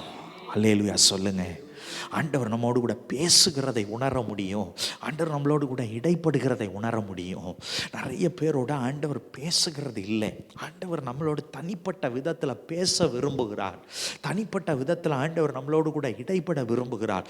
ஒவ்வொருத்தரோடையும் கூட இன்னும் 3வது ஆளோட கூட பேசித்தான் இன்னைக்கு பேசுகிற ஒரு நிலைமைக்கு இருக்குது. இன்னைக்கு எப்படி ரொம்ப வருத்தத்தோட வேதனையோடு கூட நான் சொல்கிறேன், இன்னொரு ஆள் வந்து தலையில் கை வச்சு ஜெபம் பண்ணி அப்படி சொன்னாதான் பார்த்தீங்க அப்படின்னா, இப்போ நானும் சொல்லுவேன் தானே, எனக்கு அப்படி தான் நடத்துகிறாரு. நான் இப்போ ஏன்னா எனக்கு பெற்றுக்கொண்ட நான் அபிஷேகத்துக்கு அது வெளிப்பாடு வரணும் தானே. அப்படி நான் எனக்கு பெற்றுக்கொண்ட நான் அபிஷேகத்துக்கு அதெல்லாம் கிரியை செய்யும் தானே. ஆனால் பார்த்தீங்கன்னா எனக்கு படிப்பித்து கொடுத்த ஆண்டவர் என்ன சொல்றார் அப்படின்னா, இப்போ இங்கே இருக்கிற ஒவ்வொருத்தரும் அந்த மாதிரி மாறணும். ஒவ்வொருத்தருக்கு மேலேயும் எனக்கு இப்படி ஒரு அபிஷேகத்தை தருவேன், உனக்கு நான் இப்படி அபிஷேகத்தை தருவேன், நீ போகிற இடங்களுக்கெல்லாம் கொஞ்சம் கம்மியாக தருவேன் நான். அப்போ நீ போய் எல்லாருக்கும் ஜெபம் பண்ணி நீ அவங்களுக்கெல்லாம் வார்த்தையை சொல்லு, அவங்களுக்கு ஜெபம் பண்ணு, அற்புதம் செய். அப்படி இல்லை. ஆண்டவர் பட்சபாதம் உள்ள தேவன் அல்ல. எனக்கு ஒரு மாதிரி, பாஸ்டருக்கு ஒரு மாதிரி, உங்களுக்கெல்லாம் ஒரு மாதிரி, அப்படி கிடையாது. ஆண்டவர் எல்லாருக்கும் ஒரே மாதிரி தான். இன்ஃபேக்ட் என்ன காட்டிலும் உங்களுக்கு இன்னும் அதிகமாக அபிஷேகத்தை தருவதற்கு அவர் ஒருவேளை சித்தமுள்ளவராக இருப்பார். ஆனால் தேவனுடைய சமூகத்தில் இருந்து காத்திருந்த ஆண்டவரே எனக்கு இன்னும் வாஞ்சிக்க தாகம் உள்ளவன் மேல் தண்ணீரை ஊற்றுவேன்னு சொன்னது மாதிரி ஆண்டவர் மேலே வாஞ்சிக்க அவர் அழகா உங்களை அபிஷேகம் பண்ணிக்கொண்டே இருப்பார். இன்னைக்கு கேட்டு பெற்றுக்கொண்டு போகிறோம். ஆண்டவரே நான் பெற்றுக்கொண்ட அபிஷேகத்தை புதுப்பிங்க, இன்னும் அதிகமாக என்ன அபிஷேகம் பண்ணுங்க. நான் சில நேரத்தில் நான் ஒவ்வொரு நாள் இப்படித்தான் கேட்கறது, ஆண்டவரே நான் பெற்றுக்கொண்ட அபிஷேகம் எல்லாம் போதாது ஆண்டவரே, இன்னும் அதிகமாக அபிஷேகம் பண்ணுங்க, இன்னும் அதிகமாக என்ன ஊற்றுங்கப்பா, இன்னும் அதிகமாக என் பாத்திரம் நிரம்பி வழியட்டும். என் ஒரு ஆளுக்கு இந்த அபிஷேகம் இல்லை ஆண்டவரே, பலாயிரக்கணக்கான மக்களுக்கு அப்பா நான் போகிற இடமெல்லாம் யாரை சந்திக்கிறோம், யாரை பார்க்கிறனோ அவங்களுக்கு எல்லாம் இந்த அபிஷேகம் என்கிட்ட இருந்து ஆண்டவரே ஃப்ளோ ஆகணும். என்கிட்ட இருந்து இந்த அபிஷேகம் எல்லாம் அவங்க கிட்ட போகணும். ஆண்டவரே இந்த அபிஷேகத்தை ஆண்டவரே அக்கினியை போல நாங்கள் இந்த போராட்டமெல்லாம் அப்படி பற்றி எரியணும். ஆண்டவரே இந்த அபிஷேகம் ஒரு மாற்றத்தை கொண்டு வரணும். இந்த அபிஷேகம் ஒரு எழுப்புதலை கொண்டு வரணும். இந்த அபிஷேகத்தை ஒரு மறுரூபத்தை கொண்டு வரணும். இந்த அபிஷேகம் ஒவ்வொருத்தருக்குள்ளேயும் ஒரு மாற்றத்தை கொண்டு வந்து ஒரு எழுப்புதலை கொண்டு வரணும். ஆண்டவரே எனக்கு போகாத இந்த அபிஷேகம் என்று சொல்லி ஒவ்வொரு நாளும் ஆண்டவரிடத்துல கெஞ்சுகிறேன், கதறுகிறேன். ஆண்டவரே இன்னும் அபிஷேகத்தை தாங்க, இன்னும் ஊற்றுங்க. ஆண்டவர் ஏதோ ஒரு காரியத்தை மாற்ற கொண்டு வர, ஆண்டவர் ஏதோ ஒரு விஷயத்தை கொண்டு வர, ஆண்டவரே எதுவும் நடக்க மாட்டேங்குது அப்படின்னா போதாது, இந்த அபிஷேகம் போதாது, இன்னும் அதிகமா என்னை அபிஷேகம் பண்ணுங்க ஆண்டவரேன்னு சொல்லி ஆண்டவரிடத்துல ஒவ்வொரு நாளும் நான் மன்றாடுகிறேன், ஒவ்வொரு நாளும் கேட்கிறேன். ஒவ்வொரு நாளும் நாம் கேட்க வேண்டும், ஆண்டவரே நான் போகிற இடமெல்லாம், பார்க்குற இடமெல்லாம், பார்க்குற நபரெல்லாம் இந்த ஒரு மாற்றம் உண்டாகணும், ஒரு இம்பேக்ட் உண்டு பண்ணணும் அப்படின்னு சொல்லி நான் கேட்பேன் ஆண்டவரை பார்த்து. நான் ஒரு பெந்தேகோஸ்தே சபையில் இல்லை ஒரு ஆவிக்குரிய சபையில் இருந்து நான் வரவில்லை, நான் ரட்சிக்கப்படலை. அப்படி ஒரு ரட்சிக்கப்பட்டு அப்படிப்பட்ட அனுபவத்தில் என் குடும்பத்தில் எல்லாரும் இருந்தாங்க, நான் மட்டும் அப்படி இல்லை. நான் ஒரு நாள் கர்த்தர் என்னை தொட்டார், என்னை நான் அப்புறம் வந்தேன் அப்படின்னு சொல்கிற மாதிரியான ஒரு சாட்சி அல்ல என்னுடைய சாட்சி. நான் ஒரு பாரம்பரிய ஒரு கிறிஸ்தவ குடும்பத்தை சார்ந்தவன். தென்னிந்திய திருச்சபை என்று சொல்லி நீங்கள் பார்த்தீங்கன்னு சொன்னால் இந்தியாவில் அப்படி இருக்கும். அப்போ அந்த தென்னிந்திய திருச்சபைன்னு சொன்னால் ட்ரெடிஷ்னல் சர்ச், ரொம்ப ட்ரெடிஷ்னல் சர்ச். அங்கே போனால் 1.5 மணி நேரம் தான் ஆராதனை இருக்கும். சர்வீஸ்ன்னு சொல்லுவாங்க அதை, சர்வீஸ். அப்போ அந்த சர்வீஸ்க்கு ஒரு ஒரு ஒரு ஷெட்யூல் இருக்கும். அந்த நேரத்துக்கு ஆரம்பிப்பாங்க, எல்லாரும் போய் உட்காரணும். அப்போ நிற்க சொல்லுவாங்க. நிற்கும்போது அங்கே ஹிம்ஸ் பாடுவாங்க, பாட்டில் ஹிம்ஸ் பாமாலைகள் பாடுவாங்க. அந்த பாமாலைகளை பாடும் பொழுது அவங்களோடு கூட ஆன்னு பாடணும். அதுக்கு பிற்பாடு அதை உட்கார சொல்லுவாங்க, உட்காரணும். திரும்ப அதுக்கப்புறம் எழும்பி விசுவாச பிரமாணத்தை அறிக்கை செய்ய சொல்லுவாங்க, அறிக்கை செய்யணும். இதெல்லாம் சரிதான், அதெல்லாம் தப்புன்னே நான் சொல்லலை. ஆனால் அபிஷேகத்துக்கு அங்கே இடம் இல்லை அந்த இடத்துல. அப்படிப்பட்ட ஒரு குடும்பத்தில், அப்படிப்பட்ட ஒரு திருச்சபையில் ஒரு அங்கமாக இருந்த என்னைத்தான் கர்த்தர் தெரிந்து கொண்ட பிறகு நான் இந்த அபிஷேகம், இந்த ஆவியானவர், இதெல்லாம் ரொம்ப எனக்கு புதிதாக இருந்துச்சு. அப்போ இதை நான் வாஞ்சிக்க ஆரம்பித்தேன். அந்த வாஞ்சையும் கர்த்தர் தான் கொடுத்தார். ஆண்டவரிடத்தில் கேட்டு பெற்றுக்கொண்டேன். ஆண்டவரே, நான் அப்போ ரட்சிக்கப்பட்ட புதுசில் எனக்கு சாட்சி ஒரு வித்தியாசம், நான் குடும்பம் முடிஞ்சால் நான் நாளைக்கு சொல்கிறேன். அப்போ ரட்சிக்கப்பட்ட புதுசில் நான் காலேஜ் படிக்கும் பொழுது அங்கே ஹாஸ்டலில் நான் தங்கியிருந்தேன். அப்போ 2 பெட் இருக்கும், கீழே ஒரு பெட்டு, மேலே ஒரு பெட்டு. இப்போ நான் கீழே வந்துட்டு படுத்திருந்தேன். அப்போ வந்துட்டு மேலே வந்துட்டு பார்த்தீங்க அப்படின்னா என்னோட ஃப்ரெண்டு படுத்திருந்தான். அப்போது அவன் காலையில் எழும்பி 5 மணிக்கு எழும்பி அந்நிய பாஷை பேசுவான். 5 மணிக்கு எழும்பி அந்நிய பாஷை பேசுவான். நான் கீழே படுத்து கொண்டிருப்பேன். 5 மணிக்கு எழும்பி 4:30 மணி 5 மணிக்கு எழும்பி அந்நிய பாஷை பேச ஆரம்பிப்பான். அப்போது நான் கேட்டுக்கொண்டே இருந்துட்டு அதுக்கப்புறம் சாப்பிட போகும்போது, பிரேக்ஃபாஸ்ட்டுக்கு சாப்பிட போகும்போது நான் அப்போ அவனை பார்த்து கேட்பேன், காலையில் எழும்பி என்னவோ வளர்றியே, என்னடா வளர்ற நீ அப்படின்னு சொல்லி கேட்ட நாட்கள் எல்லாம் உண்டு. அப்போ அவன் சொல்லுவான், நான் கொஞ்சம் ஆவியில் நிரம்பி கொஞ்சம் டங்ஸில் பேசுகிறேன் அப்படின்னு சொல்லுவான். என்னடா உனக்கு புரியாத ஒன்றை நீ பேசிகிட்டு இருக்கிற, இதெல்லாம் சும்மா அப்படின்னு சொல்லி கிண்டல் பண்ணேன். ஆனால் நாளடைவில் நான் வாஞ்சித்து ஆண்டவரிடத்தில் கேட்க ஆரம்பித்தேன். ஆண்டவரே, எனக்கும் இந்த அபிஷேகத்தை வேணும், எனக்கும் இந்த ஆவியானவர் வேணும்னு சொல்லி வாஞ்சித்து கேட்க கொஞ்ச நாள் ஆச்சு. கொஞ்ச நாள் ஆனது. நான் உட்காந்து ஜெபம் பண்ணி கேட்க கேட்க கேட்க கேட்க ஆண்டவர் தாகமுள்ளவன் மேல் எப்படி தண்ணீரை ஊற்றுவார், அந்த மாதிரி ஆண்டவர் நம்ம வாழ்க்கை, எனக்கும் ஆண்டவர் அந்த அபிஷேகத்தை கொடுத்தார். அந்த ஆவியானவரை கர்த்தர் கொடுத்தார். எனக்கும் அந்த அந்நிய பாஷையை கர்த்தர் கொடுத்தார். சில வரங்களை கர்த்தர் என் வாழ்க்கையில் அதுக்கப்புறம் வாஞ்சித்து கேட்க கேட்க கர்த்தர் கொடுத்தார். ஆனால் இந்த பெற்றுக்கொண்ட அந்த அபிஷேகம் வித்தியாசம் பார்க்கலாம். ஒரு 4 நாள் நீங்கள் ஆவியில் நிரம்பி சாமன்லன்னு வைங்களேன், 4 நாள் நீங்கள் அபிஷேகத்தில் நிரம்பி நீங்கள் செபிக்கலை, இந்த பெற்றுக்கொண்ட அபிஷேகத்தை நீங்கள் புதுப்பிக்கவில்லை என்று சொன்னால் பார்க்கலாம், நல்ல வித்தியாசத்தை நீங்கள் பார்க்கலாம். நான் நல்லா பார்த்துருக்கிறேன், நல்லா அனுபவித்திருக்கிறேன். ஒரு 4 நாள் எனக்கு உடம்பு சரியில்லை, ஒன்றுமே செபிக்க முடியாது, எழும்ப முடியாது, அப்படியே படுத்து கிடந்திருந்தாலும் அப்போ 4 நாளைக்கு அப்புறம் எதையோ ஒன்றை இழந்தது போல் இருக்கும். ஆண்டவருடைய சத்தம் கேட்காது. ஆண்டவர் நம்மளோடு கூட இடைப்படுறது எப்படியோ கட்டான மாதிரி இருக்கும். நம்மளை வழி நடத்துறதுக்கு கைத்தாங்களாக பிடிச்சி கொண்டு போகிறதுக்கு யாரோ இல்லாதது போல் நான் ஒத்தையில் நடக்கிற மாதிரியே இருக்கும் எனக்கு. அப்போ தான் நான் ஒரு டைமில் கண்டுபிடிச்சேன், இதை ஆண்டவரே ஏன்பா இப்படி நடக்குது, நீங்கள் ஏன் என் கூட வராதது மாதிரியே இருக்குது, ஏன் என் கூட பேசாதது மாதிரியே இருக்குது, என் கூடயே தானே இருந்தீங்க, என் கூடயே தானே பேசுனீங்க, என் கூடயே தானே நடந்தீங்க அப்படின்னு கேட்கும் பொழுது, நீ 2 நாளாக நீ என்கிட்ட சரியாக செபிக்கலை, நீ 2 நாளாக ஆவியில் நிரம்பலை, 2 நாளாக நீ அபிஷேகத்தை பெற்றுக்கொண்ட அபிஷேகத்தை புதுப்பிக்கலை, அதனால் நான் உன் கூட வர முடியலை அப்படின்னு கர்த்தர் என்னோடு கூட பேசினார். அதற்கு பிற்பாடு என்னை நான் சரி செய்து கொண்டு, அதுக்கு பிற்பாடு நான் செபிக்க செபிக்க செபிக்க செபிக்க செபிக்க ஆண்டவர் என்னோடு கூட பேச ஆரம்பித்தார். ஆண்டவர் என்னோடு கூட இறங்க ஆரம்பித்தார். அல்லேலூயா சொல்லுங்க. இந்த அபிஷேகத்தை இன்னாருக்கு தான் கொடுப்பேன், இப்படி தான் கொடுப்பேன் அப்படின்ட்டு இல்லை. கொஞ்சம் முதிர்ச்சியான ஆட்களுக்கு, வயசு கொஞ்சம் வாலிப பிள்ளைங்களுக்கு அப்படித்தான் இல்லை, சின்ன பிள்ளைங்களுக்கும் கர்த்தர் கொடுப்பார், எல்லாருக்குமே கர்த்தர் கொடுப்பார். இந்த அனுபவம் எல்லாத்துக்குமே ஆண்டவர் கொடுத்து ஆசீர்வதிக்கிற தேவனாக இருக்கிறார். அல்லேலூயா சொல்லுங்க. இந்த அபிஷேகம் வந்துருச்சுன்னா உங்களை வேற மாதிரி கர்த்தர் மாத்திருவார்.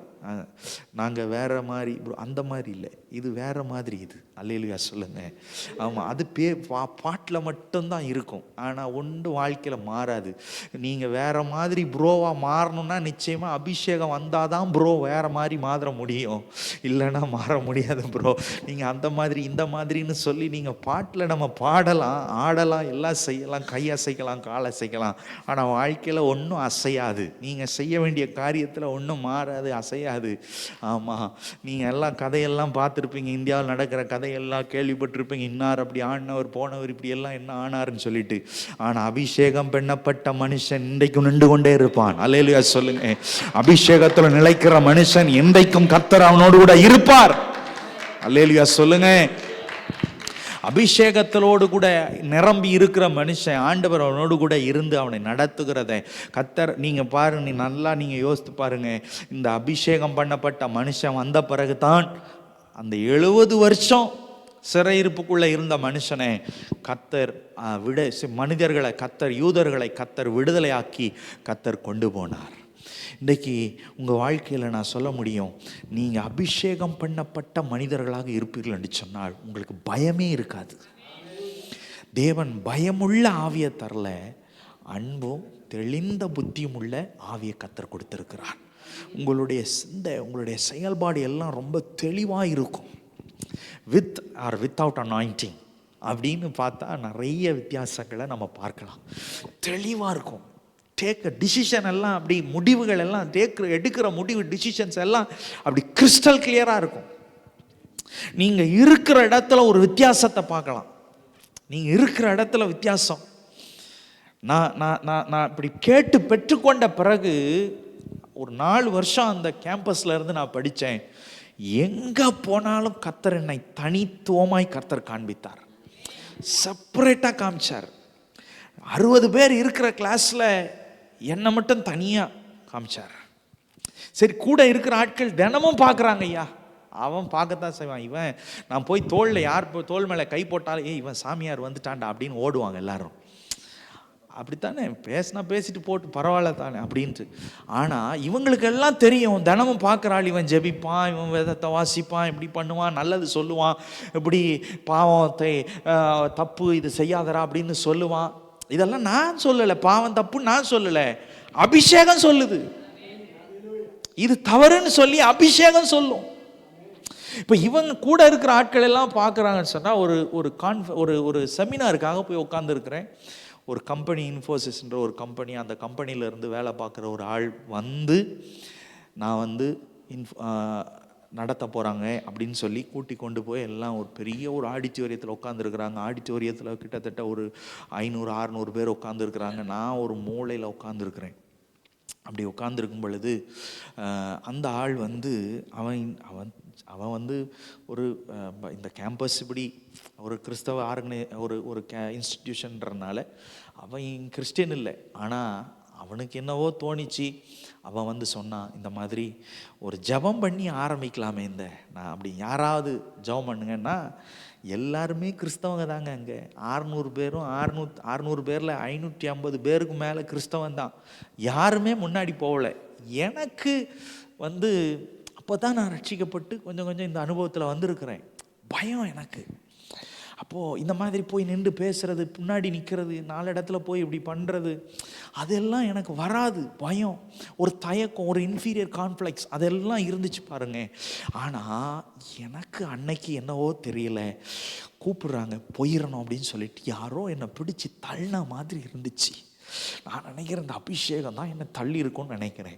நான் நேராக போய், எனக்கு இங்கிலீஷும் அப்போ வராது ரொம்ப, வேறு வழி இல்லாமல் நான் தமிழில் தான் ஜெபம் பண்ணேன். அப்போ அந்த ஆள் சொன்னான், அவன் இந்து, அவன் கிறிஸ்டின் இல்லை, மைக்கை வாங்கி சொன்னான், we have a prayer boy here அப்படின்னு சொல்லிட்டு 500 பேர் அங்கே 500 பேருக்கு 550 பேருக்கு மேலே எத்தனையோ பாஸ்டர்மாருடைய பிள்ளைங்கள் இருக்கிறார்கள். எத்தனையோ பாஸ்டர்மாருடைய பிள்ளைங்க இருக்கிறாங்க. எத்தனையோ பேர் முன்னாடி பாடுகிறவர்கள் இருக்கிறார்கள். இந்த மாதிரி காரியத்தெல்லாம் செய்யறதுக்கு எத்தனையோ பேர் இருக்கிறாங்க. ஆனால் அன்னைக்கு நான் பெற்றுக்கொண்ட அபிஷேகம் என்னை தனித்துவமாக என்னை காண்பித்தது. நான் உங்களுக்கு சொல்கிறேன் பாருங்க, நான் சொல்கிறேன் பாருங்க, நீங்கள் அபிஷேகம் பெற்றுக்கொண்டீங்கன்னா உங்களை கர்த்தர் தனித்துவமாய் காண்பிப்பார். உங்களுடைய குடும்பத்தில் தனித்துவமாய் கர்த்தர் காண்பிப்பார். உங்களுடைய உறவினர்களுக்கு மத்தியில் உங்களை தனித்துவம் காண்பிக்கும். இந்த அபிஷேகம் நீங்கள் வேலை செய்கிற இடத்துல உங்களை தனியாக காண்பிக்கும். உங்கள் முகத்தை பிரகாசிக்க பண்ணும். உங்களை வித்தியாசமாய் கர்த்தர் காண்பிப்பார். அபிஷேகம் பண்ணப்பட்டவனுக்கு முன்பாக எந்த பாப்பட்டவன் வெண்கல கதவுகளாக இருந்தாலும் சரி, கர்த்தர் அதை உடைத்து எரிந்து போடுவார். அல்லேலூயா சொல்லுங்க. நீங்கள் அபிஷேகத்தோடு கூட போய் நிற்கும் பொழுது என்ன காரியமாக இருந்தாலும் சரி, எதை தொட்டாலும் சரி, அது வாய்க்க பண்ணுவார். ஆமீன் சொல்லுங்க. சக்ஸஸ்ஃபுல்லாக கர்த்தர் மாற்றுவார். வேலை செய்கிற இடத்துல கூட இங்கே 10% தான். அதுவும் ஒரு கிறிஸ்தவ ஒரு காரியமாக இருந்தாலும் சரி, ஒரு ஆர்கனைசேஷனாக இருந்தாலும் சரி, ஒரு 100 பேர் இருக்கிறாங்கன்னா அங்கே ஒரு 10 பேர் தான் கிறிஸ்தவங்க. அப்போது ஒரு ஒரு அந்த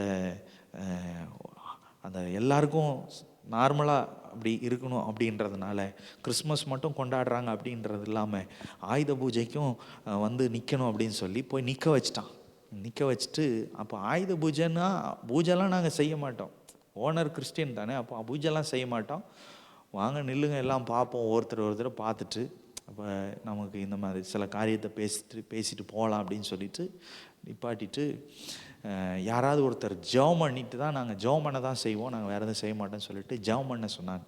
அப்போ வழக்கமாக ஜெபிக்கக்கூடிய ஒருத்தர் இருக்கிறார் அங்கே. அப்போ அவர் என்ன சொன்னார், நீ ஜெபம் பண்ணு அப்படின்னு சொல்லிட்டு என்ன ஜெபம் பண்ண சொல்லிட்டார். அப்போது நான் அது ஆஃபீஸாக இருந்தானே, சர்ச்சாக இருந்தானே, இல்லை வேறு எங்கேயா இருந்தால் நம்ம செபிக்கிற மாதிரி தான் நாம் செபிக்க முடியும். நான் எப்படி ஜெபம் பண்ணுமோ அப்படி ஜெபம் பண்ண, அந்நிய பாஷையெல்லாம் பேசலை, ஆனால் நார்மலாக செபிக்கிற மாதிரி நான் ஜெபம் பண்ணிவிட்டு நான் வந்துட்டேன். அப்போது நாங்கள் இந்த இன்டர்வல் டைமில் டீ குடிக்க போவோம். அப்போ போய் டீ குடிச்சிட்டு இருக்கும்போது அப்போது என்னுடைய அந்த மேனேஜர், நான் ரிப்போர்ட்டிங் பண்ணுற அந்த ரிப்போர்ட்டிங் பண்ணுற மேனேஜர் என்னை பார்த்து சொன்னார், டேய் நான் இது வரைக்கும் இந்த மாதிரி மீட்டிங்லாம் நான் அட்டன் பண்ணியிருக்கிறேன். ஜெபம் பண்ணுவாங்க, நம்ம வழக்கமாக ஜெபம் பண்ணக்கூடிய அந்த சார் இருக்கிறார் தானே, அவரும் ஜெபம் பண்ணார் தான். ஆனால் நீ ஜெபம் பண்ணும்போது எனக்குள்ளே ஏதோ ஒன்று பண்ணிச்சு. கையில் சிகரெட்டை வச்சுக்கிட்டே, நீ இதெல்லாம் பண்ண மாட்டேன், ஆனால் கையில் சிகரெட் வச்சுக்கிட்டே என்கிட்ட சொன்னார். அப்போ ஏதோ ஒன்று பண்ணிச்சு. அப்போ நான் யோசித்தேன், ஆண்டவரே இன்னும் கொஞ்சம் ஸ்ட்ராங்காக பண்ணியிருக்கக்கூடாதா? அப்போ என் ஜெபம் பத்தலையா? இன்னும் கொஞ்சம் ஸ்ட்ராங்காக பண்ணியிருந்தா இந்த ஆள் சிகரெட்டை பிடிக்க மாட்டானே, பிடிக்காமல் சீக்கிரம் விட்டுறணும் ஆண்டவரே அப்படின்னு சொல்லிட்டு. அப்போ நான் உடனே சொன்னேன், அது நான் உங்களுக்கு என்னமோ பண்ணிச்சு இல்லை, அது என்னமோ இல்லை, நான் ஜெபிச்சபடினாலே, நான் ஜெபிக்கிற மனுஷனாக இருக்கிறபடினாலே என்கிட்ட அபிஷேகம்னு ஒன்று இருக்குது, நான் ஜெபிச்சபடினால அந்த அபிஷேகம் உங்களுக்குள்ளே வந்துச்சு அப்படின்னு நான் சொன்னேன். அப்போது அபிஷேகம் ஒரு மனுஷனை மாற்றும். அபிஷேகம் ஒரு மனிதனை மாற்றும். ஒரு மனிதனுக்குள்ளாக போய் ஏதோ ஒரு புது சிருஷ்டியாய் மாற்றும். பழைய காரியங்களை ஒழித்து போட்டு புது சிருஷ்டிக்குள்ளாக கொண்டு வரும். அல்லேலூயா சொல்லுங்க. இந்த பொய் பேசிக்கொண்டே இல்லை ஏதோ ஒன்று பண்ணிக்கொண்டே அப்போ அவங்களுக்குள்ள அந்த சரியாக செயல்படாது. அல்லேலூயா சொல்லுங்க. உங்களுக்கு காரை வச்சே நான் சொல்கிறேன் பாருங்கள், காரில் நீங்கள் போட்டிங்கன்னா, பெட்ரோல் அடிச்சிங்கன்னா உள்ளே ஏதாவது அழுக்கு மண்ணை ஒரு காரை எதையோ ஒன்றை நிரப்பணும்னு சொல்லி, இப்போ பெட்ரோல் டேங்கை நிரப்பணும்னு சொல்லி ஒரு வாளி மண் அள்ளி உள்ளே போட்டால் வேலை செய்யுமா? அடைச்சி நிற்கும் தானே. வண்டி போய் எங்கேயும் போய் வண்டியும் ஓடாது, வண்டிக்கும் கெடுதல். அந்த மாதிரி அபிஷேகம் பாதி, இப்போ இங்கே இருக்கும் பாதி, அப்படியும் ஒன்றுன்னா அப்போ அடைச்சி நிற்கும், எங்கேயும் போகாது அப்புறம் வண்டி. அல்லேலூயா. ஒரு ஆள் தான் அல்லேலூயா சொல்கிறீங்க. இப்போ அடைக்குதா உங்களுக்கு? இப்போ கேட்கக்குள்ள அப்படி பாதி ஆகாது கதை. நான் ஜெபிக்கவும் செய்வேன் ஆண்டவரே, காலையில் ஜெபிக்கவும் செய்வேன், எல்லாம் பண்ணுவேன். ஆனால் ஃபோனில் எந்தையாவது ஒரு காரியத்தை, ஒரு மூவியும் பார்ப்பேன் அப்படின்னா அது அடைக்கும் அங்கே. அப்போ அங்கே கிரியை நிற்க மாட்டார் ஆண்டவர். அப்படிப்பட்ட ஆண்டவர் இல்லை. நீயும் சரிப்பா நீ படம் பார்த்துட்டு 2 மணி நேரம் மூவி பார்த்துட்டு வா, அதுக்கப்புறம் நான் உனக்காக வெயிட் பண்ணுறேன்னு சொல்கிற கேர்ள் ஃப்ரெண்டு கிடையாது ஆண்டவர். புரியுதா உங்களுக்கு? நல்லா நீ 2 மணி நேரம் நீ வந்து அங்கே நின்று ஏதாவது பண்ணிட்டு வா, நான் உனக்காக வெயிட் பண்ணுருவேன்னு சொல்கிற ஆள் கிடையாது அவர். இதோ வாசப்படியிலேருந்து கதவை தட்டுறேன், ஒருவன் என் சத்தத்தை கேட்டு, நல்லா கவனிக்கணும், சத்தத்தை கேட்டு கதவை திறந்தா நான் உள்ள அவனோடு கூட பிரவேசிப்பேன். அப்போ ஆண்டவருக்காக நம்ம சில காரியத்தை விடணும். இந்த அபிஷேகம் இருக்கணும் அப்படின்னா சும்மா கிடையாது, சும்மா ஆண்டவர் கொடுத்துட மாட்டார். சும்மா ஆண்டவர் வந்து இந்த அபிஷேகத்தினால் ஒன்று நிரப்புறேன்னு சொல்லிட்டு நிரப்பிட்டு போகிற ஆள் கிடையாது. அப்போ நமக்குள்ள பரிசுத்தத்தை கர்த்தர் எதிர்பார்க்கிறார். உள்ள இன்னர் டேங்க், வெளியே டேங்க்கு சரி எப்படி இருந்தாலும் பரவாயில்லைங்க, உள்ள இன்னர் டேங்க்கு நல்லா பியூராக இருந்தால் தான் அங்கே உள்ள போகிற பெட்ரோல் நல்லா வேலை செய்யும். உள்ள துருபிடிச்சி நல்ல பழைய மாதிரி இருந்து டேங்க் இருந்தால் துருபிடிச்சி துருவோடு சேர்ந்து அந்த ரஸ்டோடு சேர்ந்து எண்ணெயும் போய் அடைச்சி ஒன்றும் சரி இருக்காது. இப்போ அந்த அபிஷேகம் வேணும்னு சொன்னால் உள்ளுக்குள்ளே ஒரு சுத்திகரிப்பு வேணும். ஆமேன்னு சொல்லுங்க. உள்ளுக்குள்ளே ஒரு சுத்திகரிப்பு வேண்டும். இந்த சுத்திகரிப்பு என்று சொன்னால் இன்னர் கிளீனிங். சுத்திகரிப்பு என்று சொன்னால் இன்னர் கிளீனிங். இந்த இன்னர் கிளீனிங், இந்த சுத்திகரிப்பு இருந்தால் மட்டும்தான் ஆண்டவர் நமக்குள்ளே வந்து கிரியை செய்ய, வாசம் பண்ண முடியும். அல்லேலூயா சொல்லுங்க.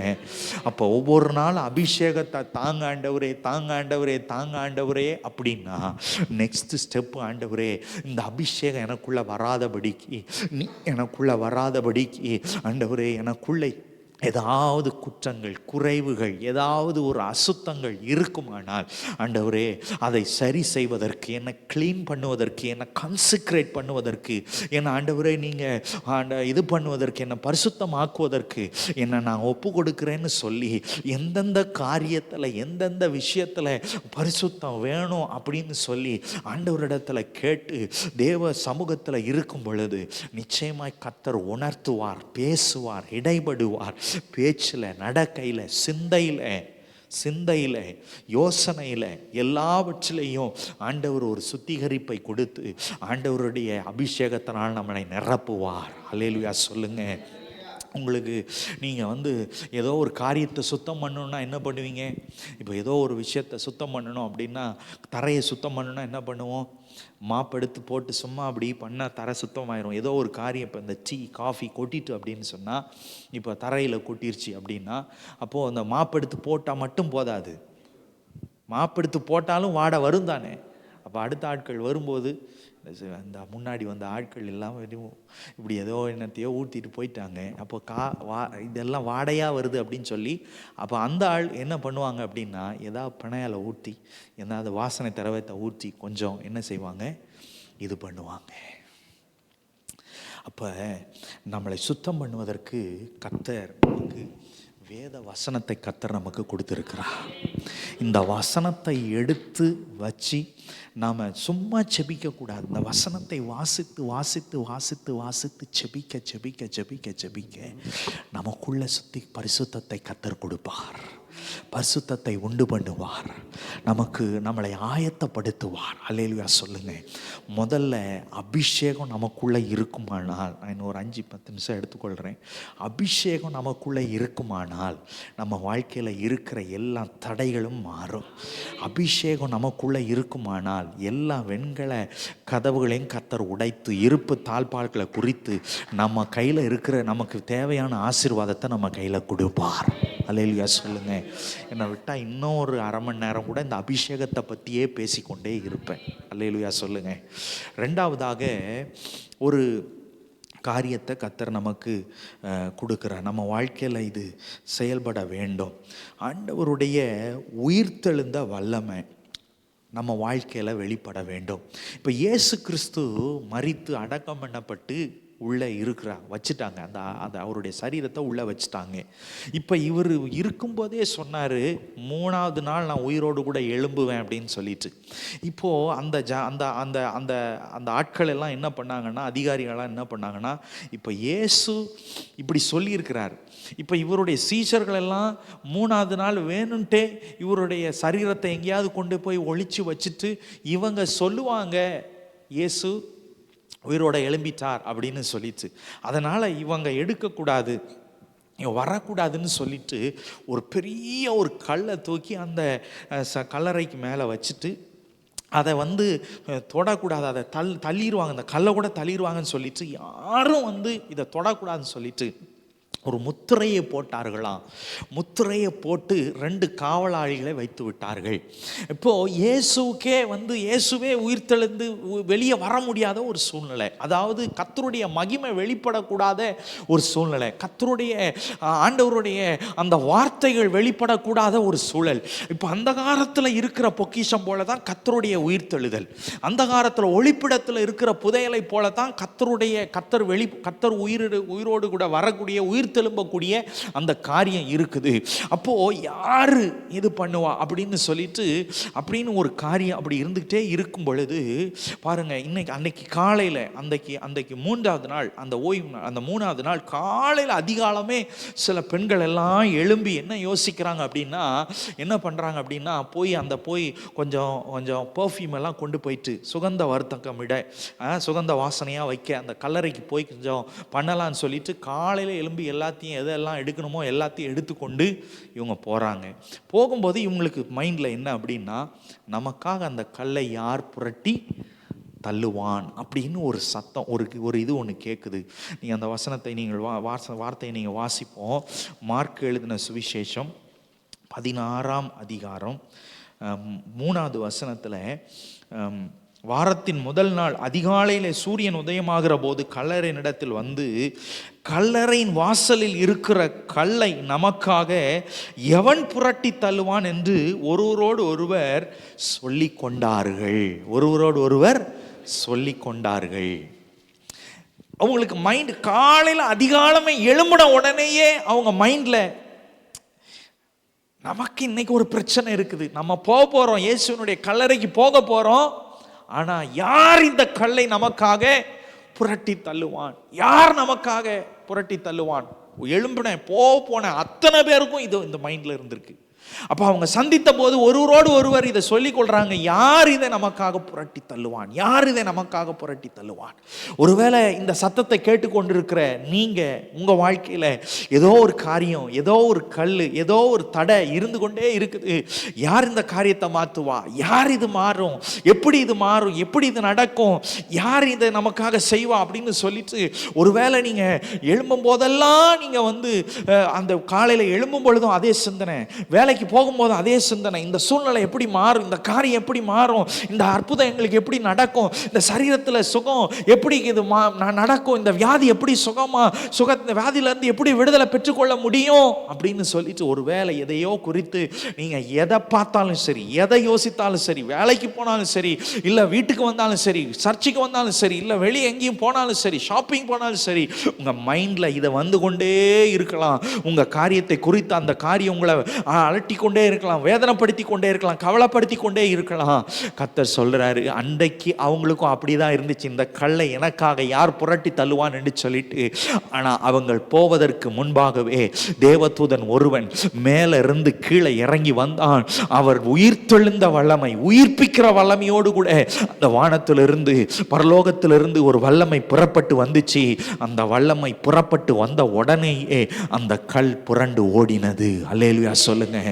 இயேசுவினுடைய உயிர்த்தெழுந்த அந்த வல்லமை, உயிர்ப்பிக்கிற வல்லமை, அந்த உயிர்த்தெழுதலே வெளியே வரக்கூடாதபடிக்கு அந்த கல், முத்திரை போடப்பட்ட கல் இருந்துச்சு. ஆனா ஆண்டவருடைய உயிர்ப்பிக்கிற வல்லமை பரலோகத்திலிருந்து கீழே இறங்கின உடனேயே கர்த்தர், ஆண்டவர் ஒரு பெரிய விடுதலையை கர்த்தர் கொடுத்தார். அல்லேலூயா சொல்லுங்க. அன்னைக்கு அவங்க மைண்ட்ல இருந்த கவலையெல்லாம் போச்சு. அவங்க பார்த்த பொழுது அந்த கல் மேல வச்சிருந்த அந்த அந்த அந்த முத்திரை உடைக்கப்பட்டிருந்தது, அந்த கல் புரட்டப்பட்டிருந்தது. இயேசு உயிரோடு கூட எழும்பினதை அவர்கள் கண்கள் கண்டது. இன்றைக்கு உங்களையும் பார்த்து ஆண்டவர் சொல்றார், உங்க வாழ்க்கையில், உங்க குடும்பத்தில் ஆண்டவருடைய உயிர்த்தெழுந்த வல்லமை புறப்பட்ட ஆண்டவர் வெளிப்பட போகிறது. உங்களுடைய வேலையில் ஆண்டவருடைய உயிர்த்தெழுந்த வல்லமை புறப்பட போகிறது, வெளிப்பட போகிறது. உங்களுடைய சரீரத்தில் கர்த்தருடைய உயிர்ப்பிக்கிற வல்லமை வெளிப்பட போகிறது. உங்களுடைய பொருளாதாரத்தில் கர்த்தருடைய உயிர்ப்பிக்கிற வல்லமை வெளிப்பட போகிறது. உங்கள் கண்கள் பார்த்து ஆண்டவருடைய உயிர்ப்பிக்கிற வல்லமையை பெற்றுக்கொள்ள போகிறது. ஆண்டவர் ஒரு காரியத்தை செய்து, ஆண்டவர் அற்புதத்தை செய்து, ஆண்டவர் உங்களை ஆசீர்வதிக்க போகிறார். அல்லேலூயா சொல்லுங்க. முதல்ல நான் சொன்னேன், அபிஷேகம் உங்கள் வாழ்க்கையில் இருக்கிற எல்லா மறைவான ஆசீர்வாதங்களை, ஒளிப்பிடத்தில் இருக்கிற புதையல்களை உங்கள் கையில் கொடுக்கும்னு சொல்லி. ரெண்டாவது, இந்த ஆண்டவருடைய உயிர்த்தெழுந்த வல்லமை உங்கள் வாழ்க்கையில் இருக்கிற தடைகளையெல்லாம் நீக்கி உங்கள் வாழ்க்கையில் அடுத்த நிலைமைக்கு கர்த்தர் உங்களை கொண்டு போய் உங்களை ஆசீர்வதிக்கும். கடைசியாக மூன்றாவதாக, உங்கள் வாழ்க்கையில் கர்த்தர் வைத்திருக்கிற அழைப்பு உங்களை அடுத்த நிலைமைக்கு கர்த்தர் கொண்டு போகும். அப்போஸ்தலனாகிய பவுல் இப்படிப்பட்ட ஒரு வார்த்தை சொல்கிறாரு.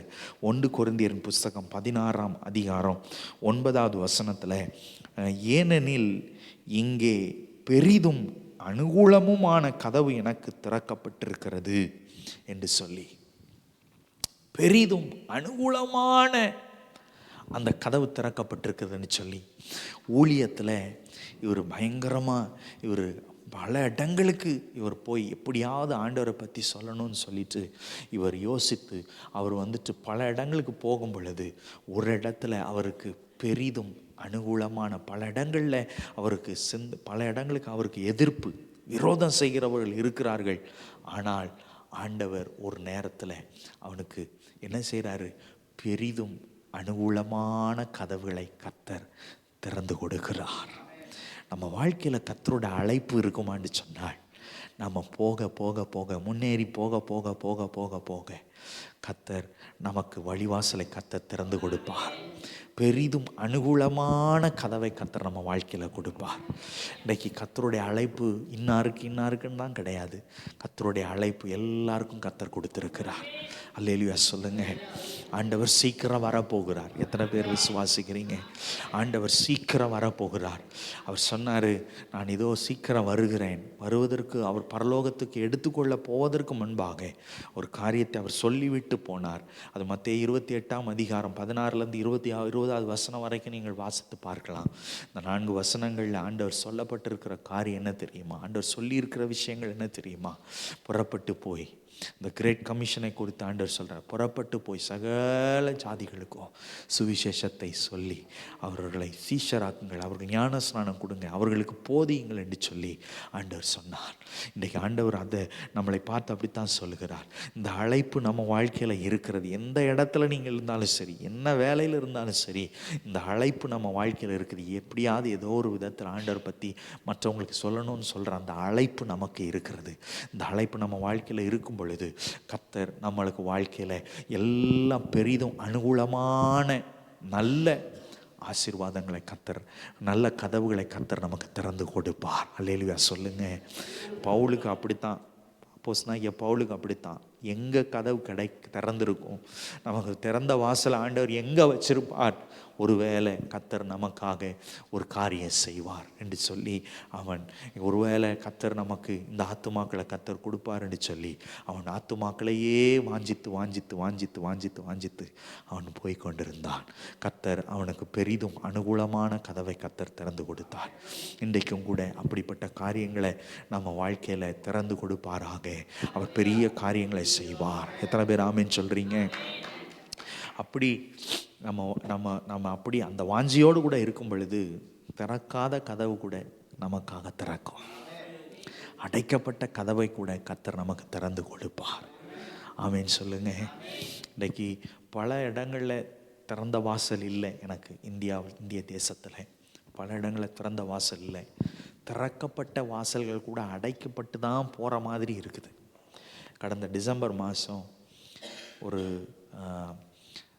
கிறிஸ்மஸ் ப்ரோக்ராம் குஜராத் மாநிலத்தில் நாங்கள் செஞ்சோம். செஞ்சுட்டு நிறைய பேர் வந்தாங்க. பார்க்கும்போது ரொம்ப ஆச்சரியமாக இருந்துச்சு. ஒரு 400 பேர் நாங்கள் எதிர்பார்த்தோம். ஆனால் ஜனங்கள் கேட்டு கேட்டு கேட்டு கேட்டு எப்படி வந்தாங்கன்னு தெரில. போட்ட டென்ட் எல்லாம் ஃபுல்லாகிடுச்சு. வெளியே இருந்த கார்பெட்டை கொண்டு போய் வெளியே கொஞ்சம் விரித்தோம், அதுவும் ஃபுல்லாகி போச்சு. இன்னும் கொஞ்சம் கார்பெட்டை கொண்டு வந்து விரித்தோம், அங்கேயும் ஃபுல்லாகி போச்சு. 800 பேர்கிட்ட வந்தாங்க. இதை பார்க்கும் பொழுது ரொம்ப ஆச்சரியமாக, ரொம்ப சந்தோஷமாக இருந்துச்சு. நாங்கள் அதை முடிச்சுட்டு என் காரை எடுத்துகிட்டு நாங்கள் போகலாம்னு சொல்லிட்டு போய் கொண்டிருக்கும் பொழுது ஒரு சில ஆட்கள் ஒரு வெள்ளை காரில் எங்கள் காரை மறிச்சா வெளியே அந்த காருக்குள்ளேருந்து ஒரு 3 பேர் வந்தாங்க. 3 பேர் வர்றதை பார்த்தா அவன் முகமெல்லாம் அந்த காவி துணியை கட்டி ஒரு ஆள் இவ்வளோ பெரிய தடி எடுத்துகிட்டு வந்துட்டு இவங்க ஏதோ ஒன்று செய்ய போகிறாங்கன்ட்டு நான் விளங்கி கொண்டேன். அப்போ நான் இங்கே டிரைவிங் சீட்டில் உட்காந்துருக்கிறேன் ட்ரைவ் பண்ணுறதுக்கு. என் பக்கத்தில் இன்னொரு மிஷினரி உட்காந்துருக்கிறார், பின்னாடி 3 மிஷினரிகள் உட்காந்துருக்குறாங்க. அப்போ கண்ணாடியை மட்டும் அந்த பக்கம் திறந்து எங்கேருந்து வரீங்க, என்ன பண்ணுறீங்கன்னு கேட்டு எங்களை பார்த்து கார் அடிக்க ஆரம்பித்தார்.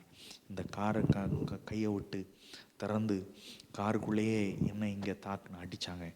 அதுக்கப்புறம் அந்த பக்கத்தில் இருக்கிற மிஷினரி அடித்தாங்க. ஒரு நிமிஷம் தான். அவங்க வண்டியை விட்டு நான் இறங்கியிருந்தேன்னா இன்றைக்கி உங்களுக்கு முன்னாடி நான் நின்று இப்படி பேசியிருக்க மாட்டேன். ஆனால் அந்த நேரத்தில் என்ன பண்ணணும்னு தெரில. அடி, வலி, வேதனை. ஆனால் அந்த இடத்துல கொஞ்சம்தான் இருக்குது இடம். இந்த வண்டி குறுக்கில் நிப்பாட்டி கொஞ்சம் தான் இடம் இருக்குது.